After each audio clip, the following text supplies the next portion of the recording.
It's been a minute, man. It has. Yeah. We got to talk about all that. Yeah, we got a lot. Yeah. Came a long Absolutely. way. I brought my watermelon monster to show you guys how racist I am. Right? It's been 3 years, right? Since our last one? That's a good question. Because I was thinking about that. You know what's crazy, bro? You know how many people told me to like make a video on Adam, make a video on Adam and shit? And I said, no, I'm not going to do it because like I like Adam and I'm not going to talk shit about someone I work I mean, with. listen, you could have Nah, say dude, that whatever shit's you gay, want, man. whatever you need to say. No, dude, that shit's gay. First one 3 years ago. Yeah. I feel like it's even longer than that. Yeah, I'll though. stay close to these. June Yeah. 2021. Oh, that's that's coming up 4 years. This summer, it'll be 4 Yeah, years. I'll make sure I yeah. stay right up on That's it so you guys crazy. get the best audio. Yo, These those were mics like are different very times, sensitive. though, bro. Like those, bro. I ain't gonna lie, yo, bro. Like that era was like a different type of era. That was like the manosphere first coming together, man. Bro. I was a stand during that era, bro. Bro. Listen, bro. He when I said he tell you, bought a bro, course. Remember he said he bought a course. Are we filming? Okay, yeah, we got to talk about that. So you No, let's not you talk about guys that, have bro. a testy relationship now, but you No. started out buying a course from them. Let's air it out. Okay, first off, though, let's just first say this, right? Me and Myron don't really have an issue, and here's why, right? No, No, we got disagreements. It'll be yeah, fine. yeah, right. I'm a civil person. Yeah, right. Look, so look. Now, when I make videos, now every video that I make, right? Mm-hmm. And if you watch it, I say what? Yo, listen, yo, I'm disappointed. Meaning this, yo, this is a dude that, bro, I damn near looked up to, right? Right? You feel me? And like when I see the pivot, it's kind of like, damn, man, like this isn't the person who I fell in love with, right? Pause, cuz. Huge unnecessary pause. Yeah, You feel okay. me? Right? Pause, right? And I'll blame most of that though on one person, which Fresh. is why no. No. I hate that person even more. No, right? Again, that person I hate. Yeah. And that's Nick Fuentes. You Oh, feel me? okay. Oh. I knew Yeah. I knew you could say that. Yeah, So you you feel me? think Nick Fuentes radicalized Myron single-handedly?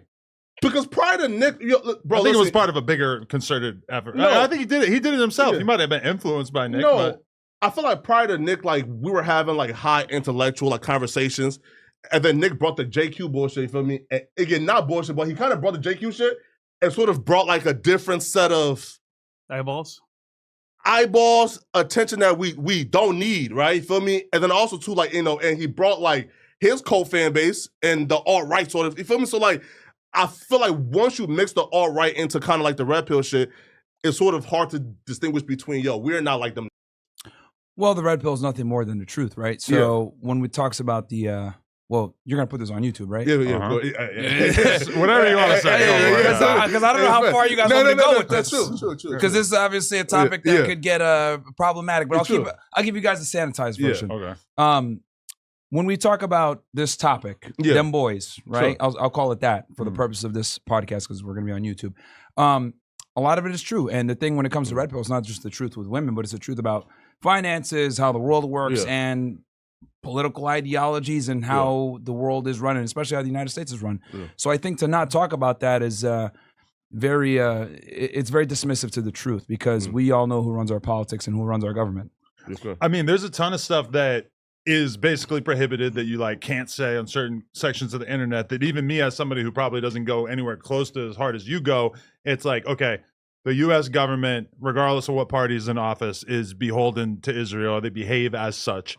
That's absolute fact. There's just like no denying that, even though if you say that publicly, you could be smeared as an anti-Semite, Yep. as well as like there's a outsized amount of influence in Hollywood and various industries, etc. by them boys. So I feel like there's stuff that like is prohibited that you're not supposed to say publicly, but it's also like any honest person would have a very difficult time disagreeing with. That's sure. Yeah, I mean, look, if you don't like Nick, that's fine. Yeah, sure. I like him. We agree on a lot of things. Yeah. We actually disagree on a lot of things too. Sure. But it's that. See, here's the thing, and I'm glad I'm getting the opportunity to like speak about this. Right? Good. People say that I'm a white supremacist or a white nationalist or anything like that. That couldn't be further from the truth. The thing is, the reality is this: we agree on some things and we disagree on some other things. One of the things we agree on is them boys, and obviously infiltrating our government, the way we run things, Absolutely. censorship, big tech, etc. So that's one thing that we agree on. Some things we disagree on is like things like race mixing, etc. Yeah. But what ends up happening is I'm a big free speech guy. Okay. Free speech absolutism, maximalism, whatever you want to call it.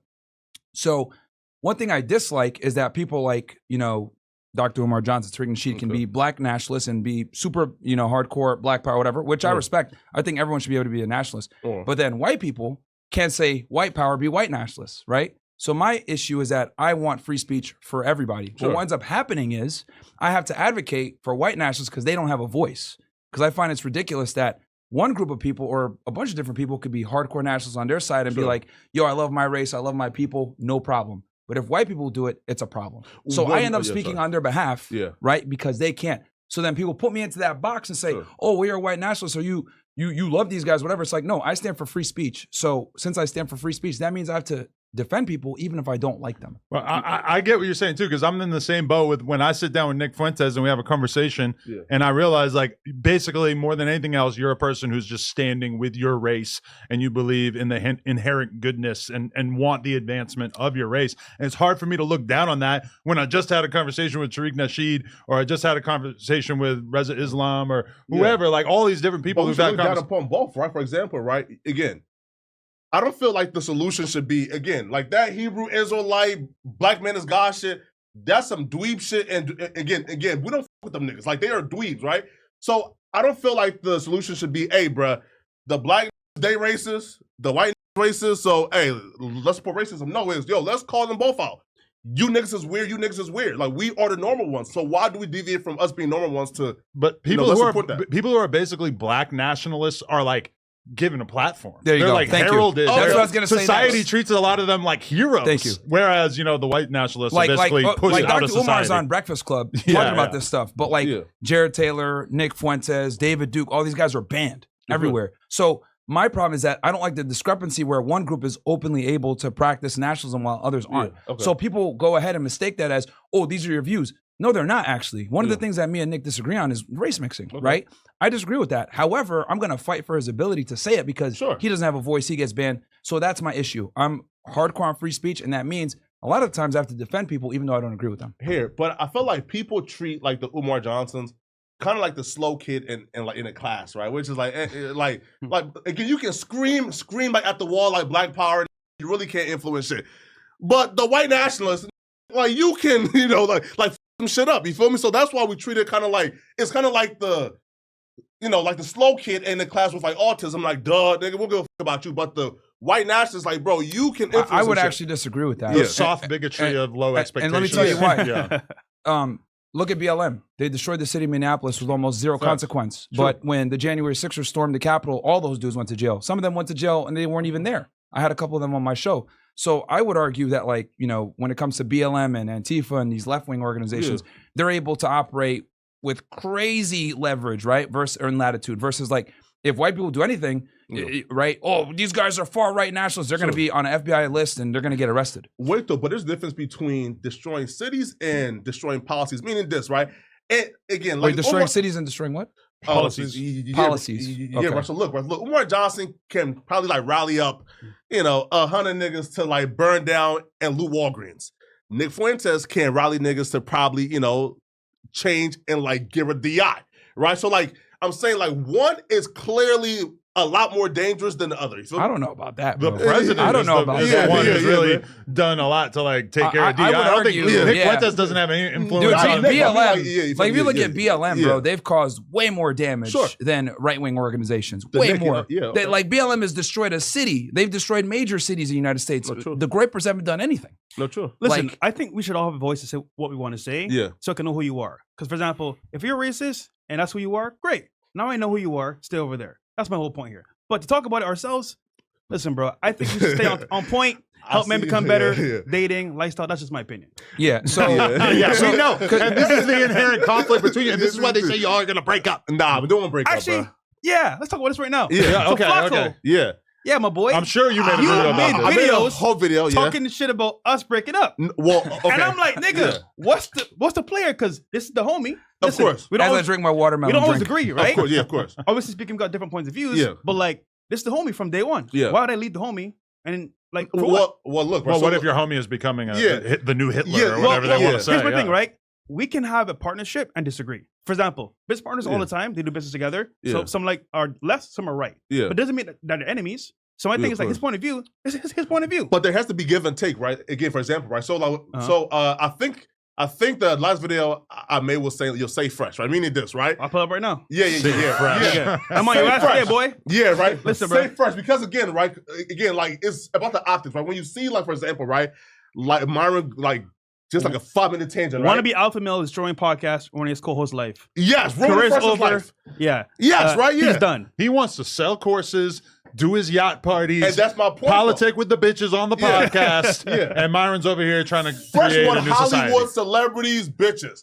When you align with, again, I'm not saying Myron lies, right? Again, with the JQ shit, that's something that I'll probably Telling the truth about that. won't touch on. Yeah. But though, when you align yourself with that, nigga, bro, Hollywood and parties ain't happening, right? So like I'm saying, and if y'all have two different missions and goals, it's kind of hard to see it being like forever. You feel me? Because at some point you got to say, "Hey, bro, like homie, but but I want this." Yeah, no, I understand that. But here's the thing, right? Like, we can have both. Now, here's the issue, right? I think, personally speaking, for a podcast, you want guests to come on, you got to be a certain way. You can't be divisive. Sure. However, we're red pill, so the truth is going to be paramount to everything. Yeah. So at the same time, he can do his shit. I'll do my shit. On my end, I do obviously do networking. I go to events, meet people, make connections. Vlogs. He's doing his political career, stuff. Sure. which is more like his lane anyway. Sure. So I'm good at what I do. He's good at what he does. So we bring it together. We make the podcast. But at the same time, the course still helping men become better and women as well and dating. But, And also, go ahead. Finish what you're going to say. But I think for people, they think, oh, well, Fresh doesn't always agree, so they're going to break up. Nigga, obviously I don't agree because I'm not. I don't like that type of content, but like, I do what I do best. He does what he does best. Sure. And it works. Yeah, and the other thing too is that like we're opening doors on the political side as well. So like maybe some people on the entertainment side might be terrified because them boys control entertainment, but then we're also opening doors on the political side. So for me, the truth is paramount, even if it's like invasive or inconvenient at times. Because the reality is, man, is a lot of Americans aren't aware that we're an occupied nation and we're run by a foreign government, and I think that's very problematic. Now, I know that might be really scary to some people. Are like, bro, I don't really want to get on that topic. But the truth is the truth, man. Whether you want to talk about 9/11, the USS Liberty, the JFK assassination, Epstein, all this stuff which they're trying to declassify now, which they haven't declassified, and I'll tell you why they haven't, because it's a certain nation state in the Middle East. That is why. And I think the American public, they didn't know about a lot of this stuff before, and we've woken a lot of guys up. Now, does that cost you money sometimes and opportunities? Of course, but I think the truth is more important. Also, here's my issue though, Flacco. Yeah, you became the hater channels that bash all of us in our industry. And I'm like, wait, this Flacco that was a fan, a supporter of the actual movement, now you're bashing us. Because if you want to be the type of YouTuber that you have become, you basically have to, every single video has to be taking somebody down and declaring that they are bad. Look at how this person fell off. 3 days and 24 hours. Look at how this person is a piece of shit. And you're doing it even to people that used to be your literal mentors. Listen, you were on the cruise ship. It's funny. People tell me, roast Flacco, bro, he's just y'all. You know what? Yeah. That's the homie. I don't roast him. But now I'm talking to you because, of course, face to face. No. So it's fair. Here, facts, right? But fresh though, right? So look, when I make videos, right? Yeah. I'm always clear, meaning this, right? Like, I've never hidden that I bought like DMs, you feel me, right? Right? I'm always clear, bro. I'm always clear, which is, Fresh, I love so far, right? In terms of how Fresh stays. I say, Myron, I love too, but bro, Myron right now, bro, again, for example, I say, hey, bro, whenever I evict a bitch, is a bitch. I'm like, come on, come on. Myron. All right. What is your problem specifically with what I say? What is your specific problem or your gripe? No. For example, right? Like, if you say, bro, whenever I evict somebody, it's usually a black woman. Right? We can probably say that. But a nigga bitch is like harsh, my nigga. Right? Like, that's like, come on, bro. Like, let's not like call. Because again, bro, we're all into this shit. I know what you're talking about. Oh, I was referring to eviction rates. Yeah. Black women are at the top of that. It's the truth. Yeah, black women. But when you call, bro, it's the truth, man. Like, when you call us, though, it's like, come on, bro. We love you too, my nigga. Like, again, bro, we're all one, right? So like, when you like call your own people the worst you can call a black person, which is like, come on, bro. Like, why even do that? Let's go. So let's go through this, right? Yeah. So I'm an equal opportunity racist. Yeah. I talk shit about everybody, whether it's I call Indian. I call Jews, I call blacks, whites. I literally talk shit about everybody. Now, my thing is, the reason why I use such terms, and you might probably gonna have to bleep some of that stuff out. Oh yeah, but, I was already thinking about that. Yep. He's like, I gotta bleep that stuff out. But the reason why I, whatever. The reason why I use such terms, right, is to let people know that they're getting the real me, the authentic me, because I know that if I use certain phrases, certain terminology, people know, damn, this guy's authentic. Like, he's not controlled. And in a world where social media influencers are slowly starting to become almost like the mainstream media, which we've disliked for a very long time, I want to make sure that people understand, like, yo, this is me. I'm not controlled by anybody. Now, I know some people might not like that, but it's one of the most honest indicators that we're independent. We say what we want, we do what we want, and we're not necessarily controlled or beholden to anyone else. So sometimes I have to give these reminders out, and I think that's one way to stay authentic. Now, some people get offended by that, but I think there's a level of authenticity that commands respect that people like to see, especially in this politically correct world. Keep in mind, we just found out that, like, we had to get a presidential order, executive order, to say that there's two genders. We've went so goddamn far left with this PC culture, etc. You need extreme guys like me to kind of bring it back center. Because some people might say, Myron, you're far right, you're alt right. Well, guess what? My rhetoric needs to be used sometimes to bring us back to the center. Because we've went so fucking left. Because, okay, when so we did that first interview, and you guys were not really political at that time, right? Like, you weren't really discussing politics. No, we're staying away from it. It was mostly dating advice, men's advice, whatever.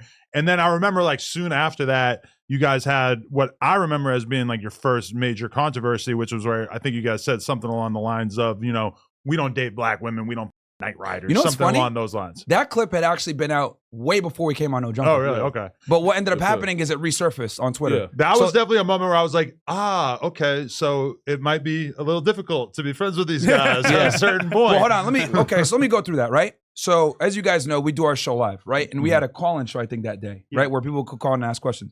Someone called in or sent in a super chat saying, hey, what are your thoughts on using the Blacked website for dating? The dating app. And then that's when we made that joke. Blacked. Like, Blacked, haha, we don't night ride over here, you know, some shit like that. It was just us, like, making jokes. But Blacked would be a good site because there's, like, no black women on there. It's just black dudes. Well, it is. I don't know. Blacked has a website. The theme is like women getting banged out by big ass. Oh, no.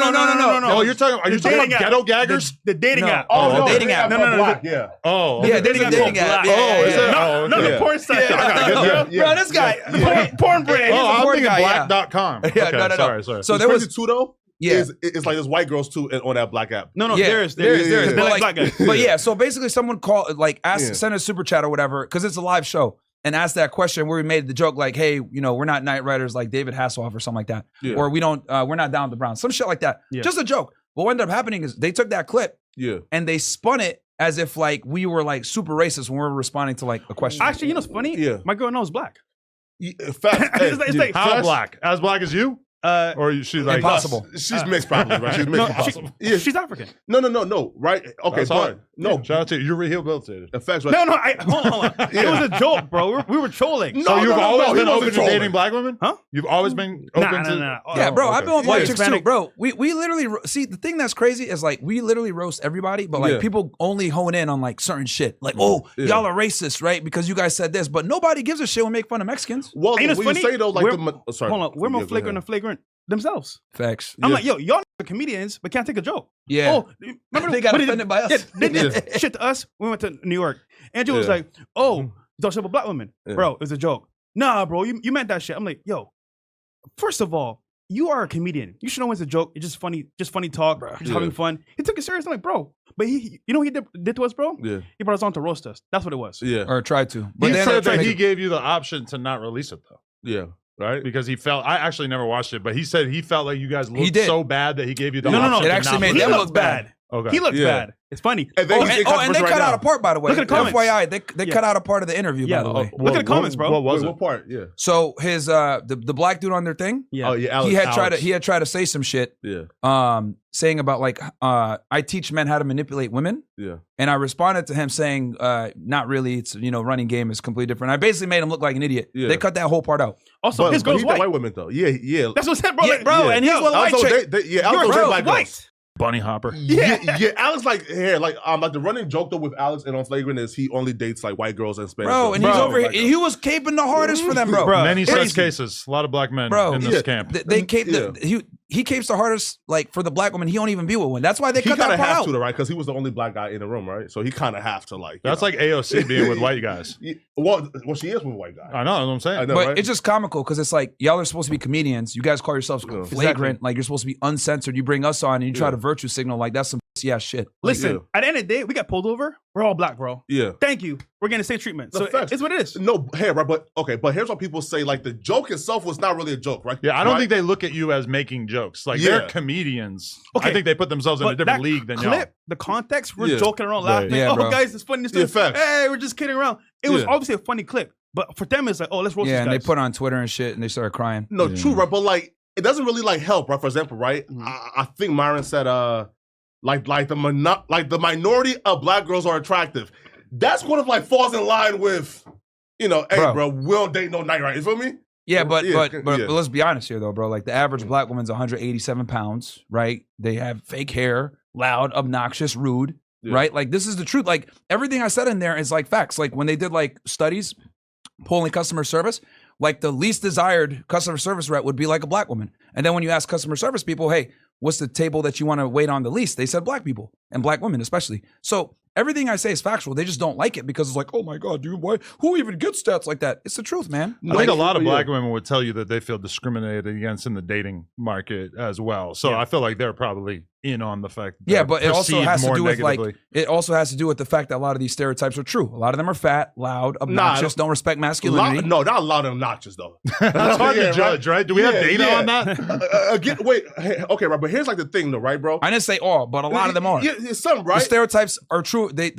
Stereotypes are based in reality. The problem is the loudest ones are the ones that we remember. Okay, that becomes a statement. And when I hear him say that, it sounds racist as but then I start to think like, would I at all be hesitant to say that like Asian women on average are quiet and meek and, you know, polite or tidy, whatever the you know, like there's a lot of like stereotypes that you can apply to any given race that of course are not true across the board, but that generally might be more accurate than not. And I feel like we do it all the time. The thing is that black women, we do treat them like a protected class, at least, and it's partially rational because I think that they deal with the most discrimination. They do. So like people are more hesitant to say those kind of things about them. But on the other hand, I do look at it and I'm like, well, if we're willing to make, you know, assumptions and generalities and jokes about every other race, why would we, you know, keep black women out of that? Like when Kendrick says, don't let no white comedian talk about no black woman, that's law. I mean, I hope that the average person who heard that thought, oh, okay, you're retarded. Because and it's funny because he went after... This is logically incoherent. And that's what makes it funnier. Who do you go after? Andrew Schultz. That's precisely the reason he brought us on our podcast to talk shit. Yeah. Because Andrew Schultz got shit on a bunch of times for talking about black people. Yep. And I was like, oh, look, how does it feel? Like, you're a comedian, right? You should be safe. Like, they shit on him for the same shit. No, like, okay, but like, he's not retarded though, right? Because, and he was talking about Kendrick or Andrew Schultz? No, Dot, right? Yeah. Kendrick. Oh, yeah, they might not know his hip hop. Oh, yeah, right? No, he was talking about it in the context of these two niggas who entire fan base have been pandering to black women, right? I think it's like shits and gigs, right? Yeah. Yeah, right. Where their entire fan base is pandering to black women, and then you go to Andrew Schultz and you sit back and allow him to sort of like put on a clinic against black women, right? That's wrong, right? But also too, the people get it wasn't a clinic. But bro, hold on, stop. Do you not see how problematic that is? What? Like, let me stop. Like, and those guys are full of shit, bro. They are like big time. These you got Flagrant. Then you got these dudes who are basically like the functional equivalent in the UK. They're supposed to all be comedians. Yeah. But now they're getting shit on for making jokes on black women. Like, you need someone like me, Extreme, to come in with the fucking hood and say this is some bullshit. Like, that's what I'm trying to say. Like, this race politics shit, this all political correctness shit, it's a bunch of faggotry and it's annoying. So you got guys like me to come in and say, this is bullshit. Like, I'm going to roast all you motherfuckers, whether you're black, white, Hispanic, it don't matter. Because the fact that we can't even have comedians making jokes anymore, that's the problem, because comedians are the last line of defense of free speech. And that's the issue here. Because it starts with, this is offensive, we need to censor this. Then they censor it. Then comedians are the last ones basically where they're able to make a joke. Once you start to censor comedians, we're cooked, bro. We're cooked. And I'm looking at this and I'm like, what the f? Even comedians are pissing out now about making racial jokes. This is problematic. No, but I feel like where people get sensitive at, right? For example, right, with the stat of like the average like black woman is like what, 187 pounds, right? Yeah. Right? Linebacker. So, yeah, right? So, no, hey, listen. So folks will say, okay, that's an example of black women being targeted because, for example, I think the average like a Spanish woman is like 168 pounds and 5'1" between 5'2". The average white woman is 5'3" and 170 pounds, right? The average black woman is 5'4" and 187, right? You can say, based on the height difference, That's not too far off, right? But we target black women and say fat bitches, but then why don't we say like fat hoes to the Spanish women and the white women? Because they're all obese as fuck. And right? Well, the average woman is 175. The average black woman's about 187. So we're talking about 10 pounds over. But that, again, though, in the aggregate, that's a lot of weight. That's a lot, bro. 175 pounds and 5'1", 5'2". That's still fat. And 180 and 5'4" ain't that far off. But if you were to ask if you were to ask a dude who's extra sexually attracted to black women why they like black women, a lot of them would say like, man, I just like that ass. Thick, curvy. I like a girl a little thicker. It feels like people who aren't racist also are kind of like in on that, right? Yo, that's a full 10 pounds heavier, bro. How about this? Say that 5'7" is not attractive, but 5'1", you know, I can stereotype black men. They got bigger dicks than us. I'll give you this. I know it. I want to see for all black your women, dicks. especially with that ass, 10 more pounds. How about that? Fair? Sure, but we're saying 5'4", 188 on average ain't attractive, but 5'1", 5'2", 170 is. That's a problem, and neither of them are. It shows that true though, but when you say that black women are like not attractive because the average is 188, I'm saying the average white woman is 170. They're not attractive either, right? The Spanish women is like 168 and they're small. Well, you're discounting all the other negative stereotypes. Cool. So they're fat, loud, obnoxious, rude, fake hair. No, but you're forgetting all that. Might be the attitude. A small percentage though is loud and obnoxious, right? Again, like the ghetto Boquisha stereotype don't really apply to the majority of black women, right? So like, again, and on average, they're not loud and obnoxious, right? Right? Again, and on average, they're not masculine, right? But we would I don't know about that. Target black women with those characters and say this is law when no, those were created to target them, and that's why we're sensitive about it. Again, the loudest in the room usually is who? The black women that are, oh my God, this and that, and that is a representation of what black women are because they're the loudest. But the quiet ones are not. So to me, do you think that's genetic or is that cultural? I think it's also how they're raised. Spanish women are loud too. It's cultural, bro, 100%. Because you talk to Nigerian chicks from Nigeria, they shut the fuck up, bro. But these black American women, they're loud as hell. And they give their opinions as if we care. Because here's the problem: a lot of them are educated, they get a job, I'm strong and independent, and all this other bullshit. Yeah. So they think that warrants them like us caring about their opinion, but we don't.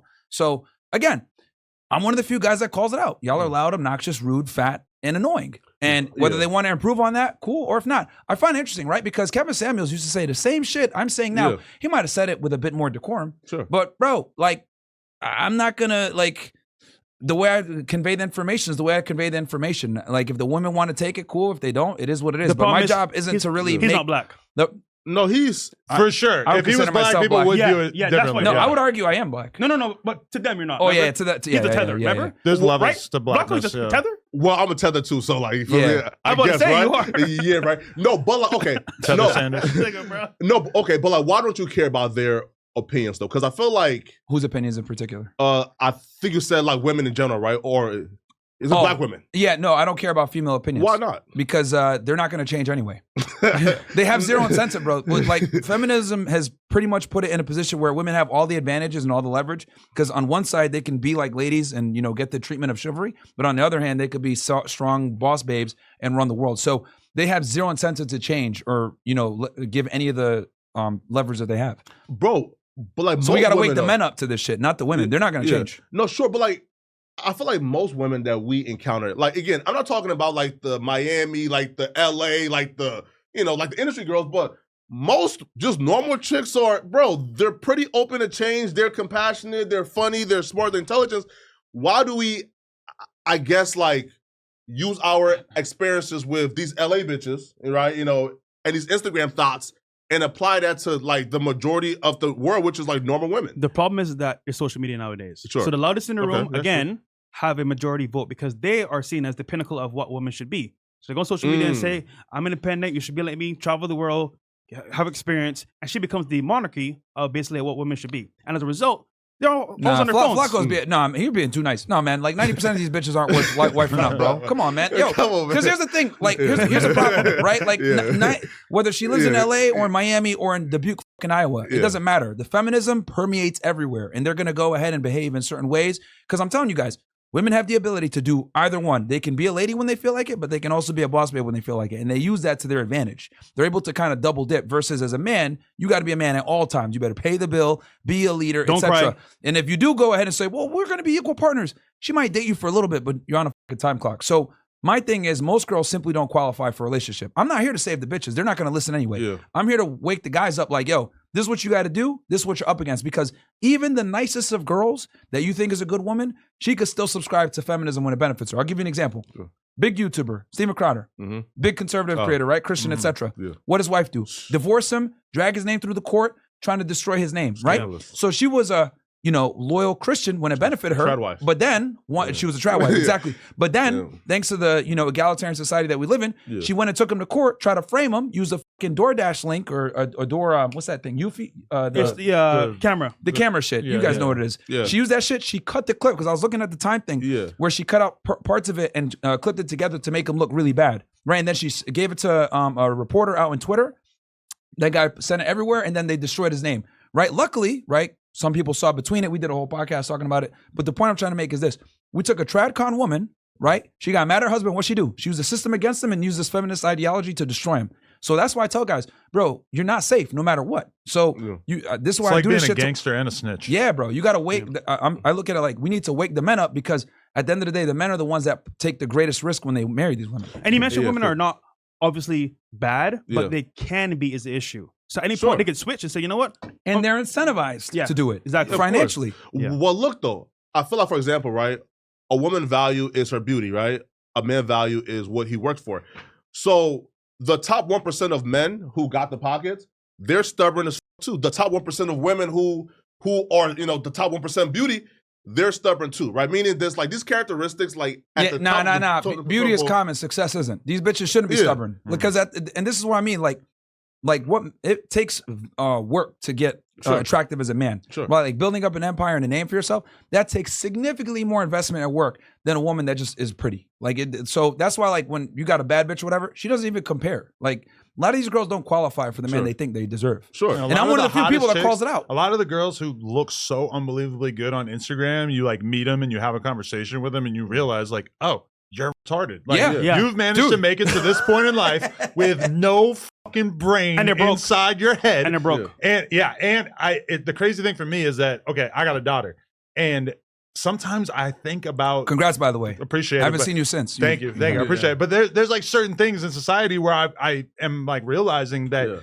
because we're trying to like really raise her to understand that her value and her understanding of what she's worth shouldn't be connected to her beauty or how she looks or whatever, which is difficult because people come up to us all the time. I was at the farmer's market the other day and we couldn't even walk over to the breakfast spot without, 10 people, she's wearing a princess dress to be fair, but saying, oh, you're beautiful, you're so pretty. Like this is what girls are told from a young age. Whereas if it was a little boy and he was wearing like a cool little suit or whatever, they're going to say, oh, you're so sharp, you're so cool, you're so smart, you're so whatever. And it's like women from the earliest part of their life are taught that your looks are the entirety of how you are going to be judged in this world. And they are. Like we see it all the fucking time. Sure. And it's difficult for us to even be able to like explain to her. And like, okay, the other day I watched some fucking debate, a 20 versus 1 thing on Jubilee. And it's like I think it was a religion debate. I forget. But it's like all the dudes are making these coherent arguments or whatever, and there's maybe like 4 women out of the 20, and they're all airheads. Yeah, they are all literally like 20 IQ points less than the other dudes on this thing, and it's just really standing out to me. Like, have to be, though. If my daughter was old enough for her to understand what we're watching right now, and she were to ask, like, if she was actually really paying attention, she would ask, why are the girls so dumb? And I would have to explain, well, there's a lot less pressure on women to be smart in our society because women are able to get by just on their looks. No, but there's and that's a Jubilee versus 20 versus 1. If I show her Kodak Black 20 versus 1, oh my God, the conclusions that she's going to be forced to draw about why these women are on this, it's going to be brutal. There's zero burden of performance on women. And to say that is considered misogynistic or whatever, but it's just the truth. It simply is the truth. Like now, are there women out there that can go ahead and rise to the top and become, intelligent off of their merit? Of course. But the reality is most don't have to, so they won't. No, but I feel like where people sort of like start asking questions is this, right? If we're saying, like the top 1% guy, he can be stubborn because why? he has worked himself into a position where he has access to everything, right? Yeah. And things come easy to him now. Why? Because he is at the top, right? So the top 1% woman, all her life has had access to everything. All her life has had doors open for her easily. All her life has had the tools that 1% man has just came into because he got money now, right? So if he can be stubborn because he has access to those tools, she has always had access to those tools because she's always been hot her entire life. So how come her being stubborn is treated as bad, but him being stubborn is treated because as because it's simple. Scarcity determines value. Yeah. That man is far more scarce than she is. Beauty is extremely common. A 10 in like North Dakota, like you can be stubborn, right? A 10 in like North Dakota, like you is like the cream of the crop here. Yeah, sure. Yeah. But the point I'm trying to make is that man is far rarer than she is. And this is one of the biggest issues that we have with women is they think that they're more special than they really are when I'm on the show. True. Actually, one of the exercises I do all the time, it's a joke. I tell all the girls, put 10 fingers up. Name one thing about yourself that's redeeming to a man, right? They're, oh, I could cook. Oh, I could clean, blah, blah. And the trick is, if a girl names something that you have, take a finger down. By the time we get to like the 7th or 8th girl, almost all their girls' fingers are down. Yeah. So what does that mean? They all bring the same thing to the fucking table, right? They really do. But they'll sit there and try to say that I'm special and unique, but they really aren't when it comes to tangible skill sets that men are looking for, right? Or worse yet, they'll name a bunch of things that like benefit them only. Oh, I make money and I'm successful. How the fuck does that help me? I have seen you do this many times, and it is definitely pretty depressing. You know what's scary? Women don't care what men want. And as a result, they wonder, why am I single? Why do men always ghost me? It's because you focus on yourself, which is fine for survival. When it comes to having a family and a man, what does he want? I have a career. I'm independent. How does that help him? How does it help us? Sure. So the point is, they don't care or want to know what men actually want. That's the issue because nowadays they're selfish. And here's the other thing too, right? Because I know you don't like that I talk about politics or whatever, right? Talking to women all day, they're retarded and they're stupid, right? Like, just be honest. Like, I'm just gonna be very blunt with you guys. If you've seen the show, you gotta agree. Yeah, I disavow. And I'm a total sucker. Like, when I was on your show, I was kind of falling for at least like one or two of the girls where I was like, damn, she's kind of dope. Like, if I wasn't with a bitch, I might be having with her tonight, like, or whatever. But like, that's for sure a huge. But imagine 4 years though. And the only way you can excuse that is to say like, oh well, they are intentionally getting the dumbest bitches from clubs in Miami or whatever. Bro, that's the best argument. But here's the thing, like, a lot of the girls are like educated, they go to school, they have degrees. And one thing I've noticed, like, regardless of education level, background, religion, creed, it doesn't matter. Like, they all have very similar mindsets when it comes to certain talking points. And, I kind of like, and this is kind of why like I go into the politics stuff and I kind of like try to go to the root of the problem. Yeah. Guess who was the innovator of feminism? Black women. No. Hey man. A Jewish one. Hey man. Hey man, them boys. I'm just trying to say, bro. Like you go deeper into it, and it's like that's what I'm saying. Like having these more serious conversations. Like again, we still do the girl show, we still do that, but I go deeper into some of these problems that we have with society. Because the thing with feminism has led to the degradation of society in general. Like every problem that you see in society, it's attributed to the destruction of the nuclear family. And the nuclear family was destroyed through feminism. Yo, here's a pivot, man. So Andrew Tate is finally back in I think in Florida, right? Miami. Yeah, right. So there's been like rumors, I'm not sure if y'all can speak on this, that the Trump administration called Romania and got him, I saw a clip of Trump kind of playing dumb about it. Yeah, it's a rumor. There's no fact to it at all. I got his like passport back from him. I mean, he explained it today, actually. So it's just a rumor. Obviously speaking, we don't know what happened. None of us were there. But from what we've heard from himself and the Trump team, basically they didn't even know that he was coming. Gotcha. What's your take though on DeSantis doing like a press conference to say he said he's not welcome? To say nigga, you're not. Yeah, you feel me? Well, first off, Andrew and Tristan are U.S. citizens. So off of that alone, you can't tell them not come to America. Secondly, Florida is another state in the country, so why are they banned from Florida? But actually, I'll let Maris explain more. Yeah, someone that actually understands immigration, right? Number one, it's illegal to deny a U.S. citizen entry into the United States. Number two, he's a governor, so he has zero Title VIII / immigration authority. And then number three, he really did that because it was a cheap shot at the Trump administration because he's angry that Trump isn't pushing him right now. So he felt, okay, if I can attack Andrew Tate, that also kind of hits Trump because those rumors that you were specifying earlier about the Trump administration being involved in him coming. So that is why he went after him, because he doesn't like Trump right now. And remember, he was acquitted basically under the Joe Biden administration. So even without Trump being involved, he was already like released because that right there shows that he has no charges. Basically in December, what ended up happening, they the judges told the prosecutors, hey, you don't have enough evidence here, so go back and get some more evidence because this isn't enough to go to trial. Yeah. So like when you see like CoffeeZilla, I think it was like a day after you made a video about it. Yeah. Bro, listen, yo. I love CoffeeZilla, bro, but that was the slimiest shit I've ever seen. What, he did a video about? A day after Andrew Tate announced, hey, bro, I'm free, I'm coming, CoffeeZilla dropped a video where he says, hey, bro, I got some whistleblower, proof that like Tristan Tate sent like Wise, like a fake passport to get the payment processor. And, like he showed, hey, bro, like they got like these like shell accounts. And I'm like, why? Right? Like, because again, even if they were trying to like avoid taxes like that, that's a victimless crime, right? Like, why the f do we care about if the government gets cheated out of money, right? So I never understood that. So when y'all see like people now, like going as hard as possible on Andrew Tate after they realize he's coming back, what's y'all take on that? The issue is people wanted him to be guilty as charged and locked away. Yeah. Everyone's talking shit about Andrew. Yeah, bro, lock him up, da-da-da. Yeah. Now he's free. They're like, what the f? Yeah. Were we actually wrong on this? Like, is he actually like a free man? No, we need him to get behind bars. What can we find to lock him up? So these are like last attempts to try to lock him up. But again, what is that really proving? That these haters are just mad at him being Andrew Tate. That's pretty much it. Well, the other thing too I've noticed is that there's like an entire YouTube economy that attacks anyone that's pro-masculine, whether it's us, Andrew Tate, anyone in the red pill for that matter. Sure. Oh, they use dumbass click title terms like this toxic alpha male, whatever. When like us, for example, we've never once called ourselves alpha males. Question, I think that's weird. You ever heard us say that we're alpha males ever? Any clip? Never anywhere? once, bro. I feel like the rap pill shit sort of like implies that, right? They just imply that shit. But the point is that there's like an entire economy of people that just react to that shit and like criticize it. Yeah. And you can make quite a bit of money on it. Yeah. There's YouTubers I've seen make 50, 60, 100 videos on us talking shit. Wes Watson's the guy now. Yeah, everyone's going at Wes Watson. He's the most hated guy right now. Deserved it or not, it's like there's just a lot of YouTubers who their game. I thought we had hate. He took over everything, bro. Yeah. So because of y'all though. Because of y'all we didn't cause that nigga. No, y'all event. What do we do? Open up the floodgates. We invited that nigga. No, when we didn't cause that nigga to like destroy them. When he was unloading on Andrew Wilson, I was like, oh my God. Okay. We didn't cause that. We I tried to stop it. Yeah. I actually tried to stop it. Yeah. That was the moment where I realized. I didn't see that coming. No. He's unhinged. Okay. Yeah. Shout out to Wes, but that was. Yeah, I like Wes, but I didn't even see that coming. That's why I tried to stop it. But cool guy. But I think he's misunderstood. But yeah, the point I'm trying to make is like there's an entire economy on this shit. So it's very profitable for your AdSense to talk shit about us, Andrew Tate, whatever it may be, especially now that he's trending again. So, watch the hit pieces come rolling. But here's the actual, I want to say, bottom line of it. Yeah. They talk shit about us, they make money. Sure. Period.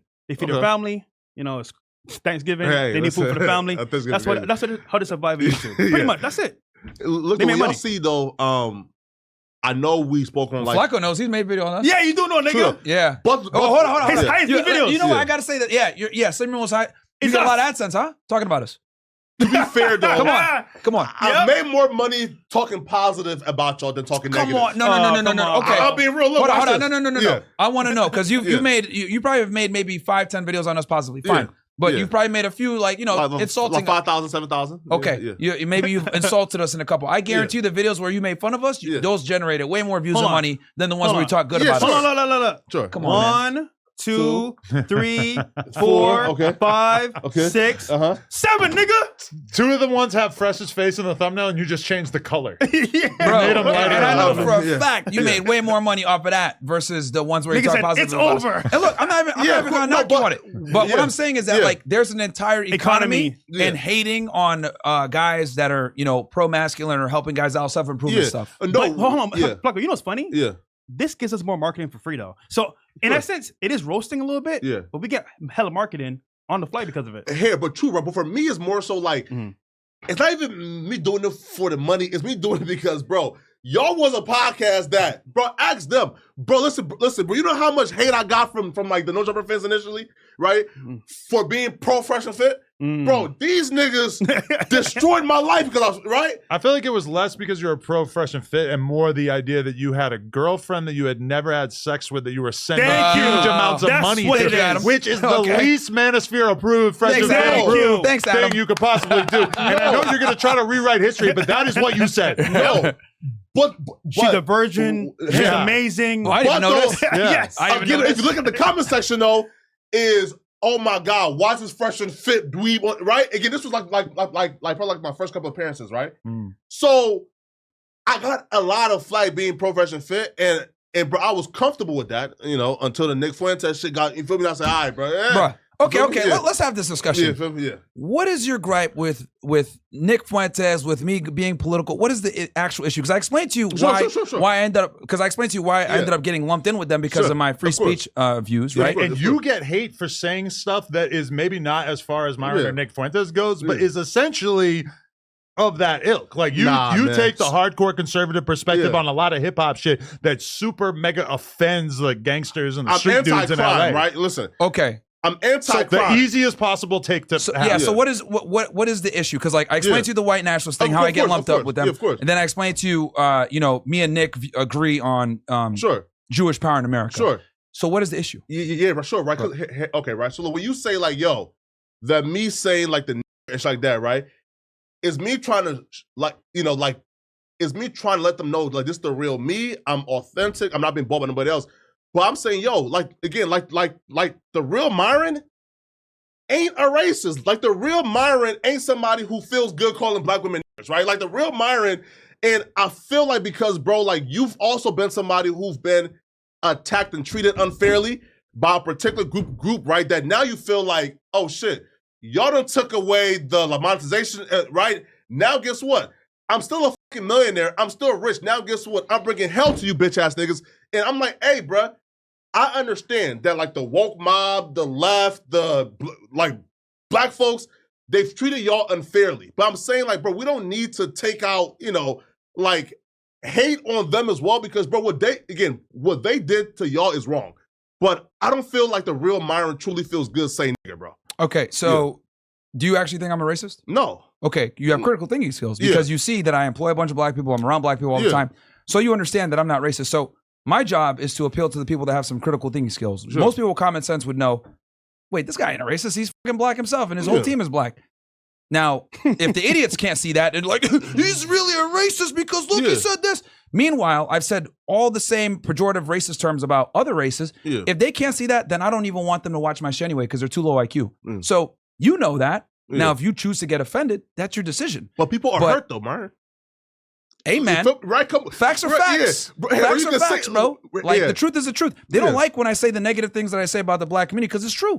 They don't like the things I say about the Jews because it's true. They don't like the things I say about Hispanics or whites or whatever. Like, I'm critical of everybody, bro. But the thing is that they like to hone in on what I say about blacks and Jews. Hey, right. When you say something like this, yo, all black folks care about is handouts, reparations. I've never said that. No. I've never said that. I've said that reparations are a scam, and instead of wanting reparations, like, you know, it's bullshit. Like, why the hell are you trying to get money from people? Or if this is fake, then it's fake, but I'm not sure. Is it a tweet? Yeah. Let me see this. That's a tweet. Yeah.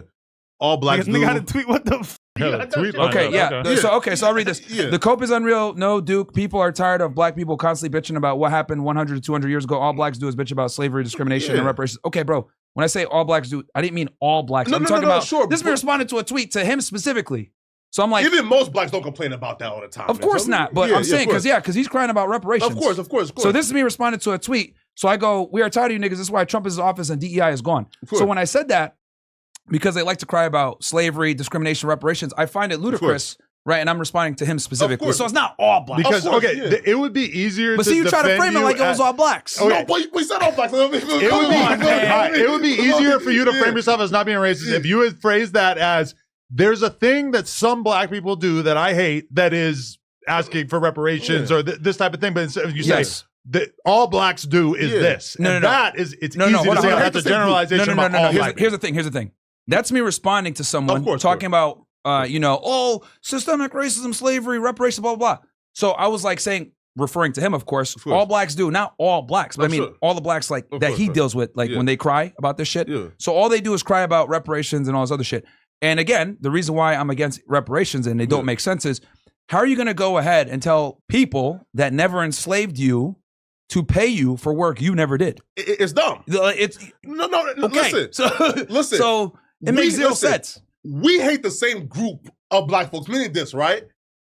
I get flack on this channel for talking about, a similar group of niggas, right? Igaboos. Yes, right? You feel me? The Igaboos, the Negro mice, right? Cool, right? No, but like, it's like, for example, right? Like, bro, there's a way to do it where we make it perfectly clear. I'm pro-black. I'm riding for my people, but there's a group of people that I think is bad for our people. Again, like the drill rappers, the gangster rappers, the gang members, the street niggas. I think those niggas are horrible and need to go. But I can say, yo, these people here are horrible. But I don't have to say, for example, right? Like the Max, like the hood, right? Bro, when you put on the KKK hood, I say, bro, Myron. Hold on. So let me get this straight, right? So check this out. Yeah. They'll get mad at me for doing that shit, right? Because it's funny to me. Sure. But then they'll go ahead and they'll worship King Von, who's a serial killer. I agree. And that's what I'm trying to say. Yeah. That's the backwardness of the black community. They'll sit there and worship rappers that are literally murderers, that are literally criminals, that are convicted felons, that have really hurt people, right? But they'll get mad and sit there and say, oh, we need to ban this guy, or yo, I'm going to find this guy and I'm going to do violence on him because he wore a hood or he said some shit that hurt my feelings. That's the problem with the black community. That's the issue, bro. Like, I want to go ahead and do violence on someone for their political views or because of a joke or satire versus you'll go ahead and worship this guy that's literally a serial killer. Hey, see, this hold on. This issue, right? This is why I believe race talk should be left alone. There's no winning here. We can agree, disagree here. No one's gonna win because some people believe that, hey, whites are bad, blacks are bad. But I think, personally speaking, say what you gotta say, but stay over there because it don't help nothing. For the record, about King Von, though, like I listen to a lot of other rappers that I know are killers or are dead and they used to be killers or whatever. And it's like, we love the music, we love how real they are, but we all are anti-murdering your enemies or whatever. But also, when you really look at their situations in context, you can kind of understand why they did what they did and how them killing rival gang members was essentially like them retaliation, standing up for people that they love who were killed by other gang members. And it's a sick, twisted ecosystem for sure. But ultimately, it also produces a lot of very, very compelling music. And there is a conflicted part about it for me, for sure. Especially sitting with people that you know have committed like really horrible acts. I've sat here and interviewed somebody, and then a couple weeks after the interview came out, you find out that they killed a little girl in like a shooting, like a bullet like went and just like hit a girl who was sitting in and that's what I'm trying to say, right? So like there'll be outrage when I do something, right? Saying something that they don't like about like reparations or whatever, right? Like, or they'll misquote me on like what you did just now with the all blacks thing when I wasn't saying all blacks necessarily. That's me responding on a tweet to that particular person in the group that follow him. But then like, people will sit here and like kill people and they'll be like, oh yeah, they'll bump that shit. I mean, I noticed that you have here Draco the Ruler. Rest in peace to him. A victim of gang violence, like the same thing that we're talking about. That's problematic. Allegedly, also a perpetrator of street violence. Of course, of course. So it's like, but that's what I'm trying to say. Like they promote that. That's like encouraged. They love that shit in the black community. Who killed Draco the Ruler? Hey man, bunch of gang members at a music festival. Hey man, it's still unsolved. Stabbed him to death. Was it beef? Like real beef? Yeah.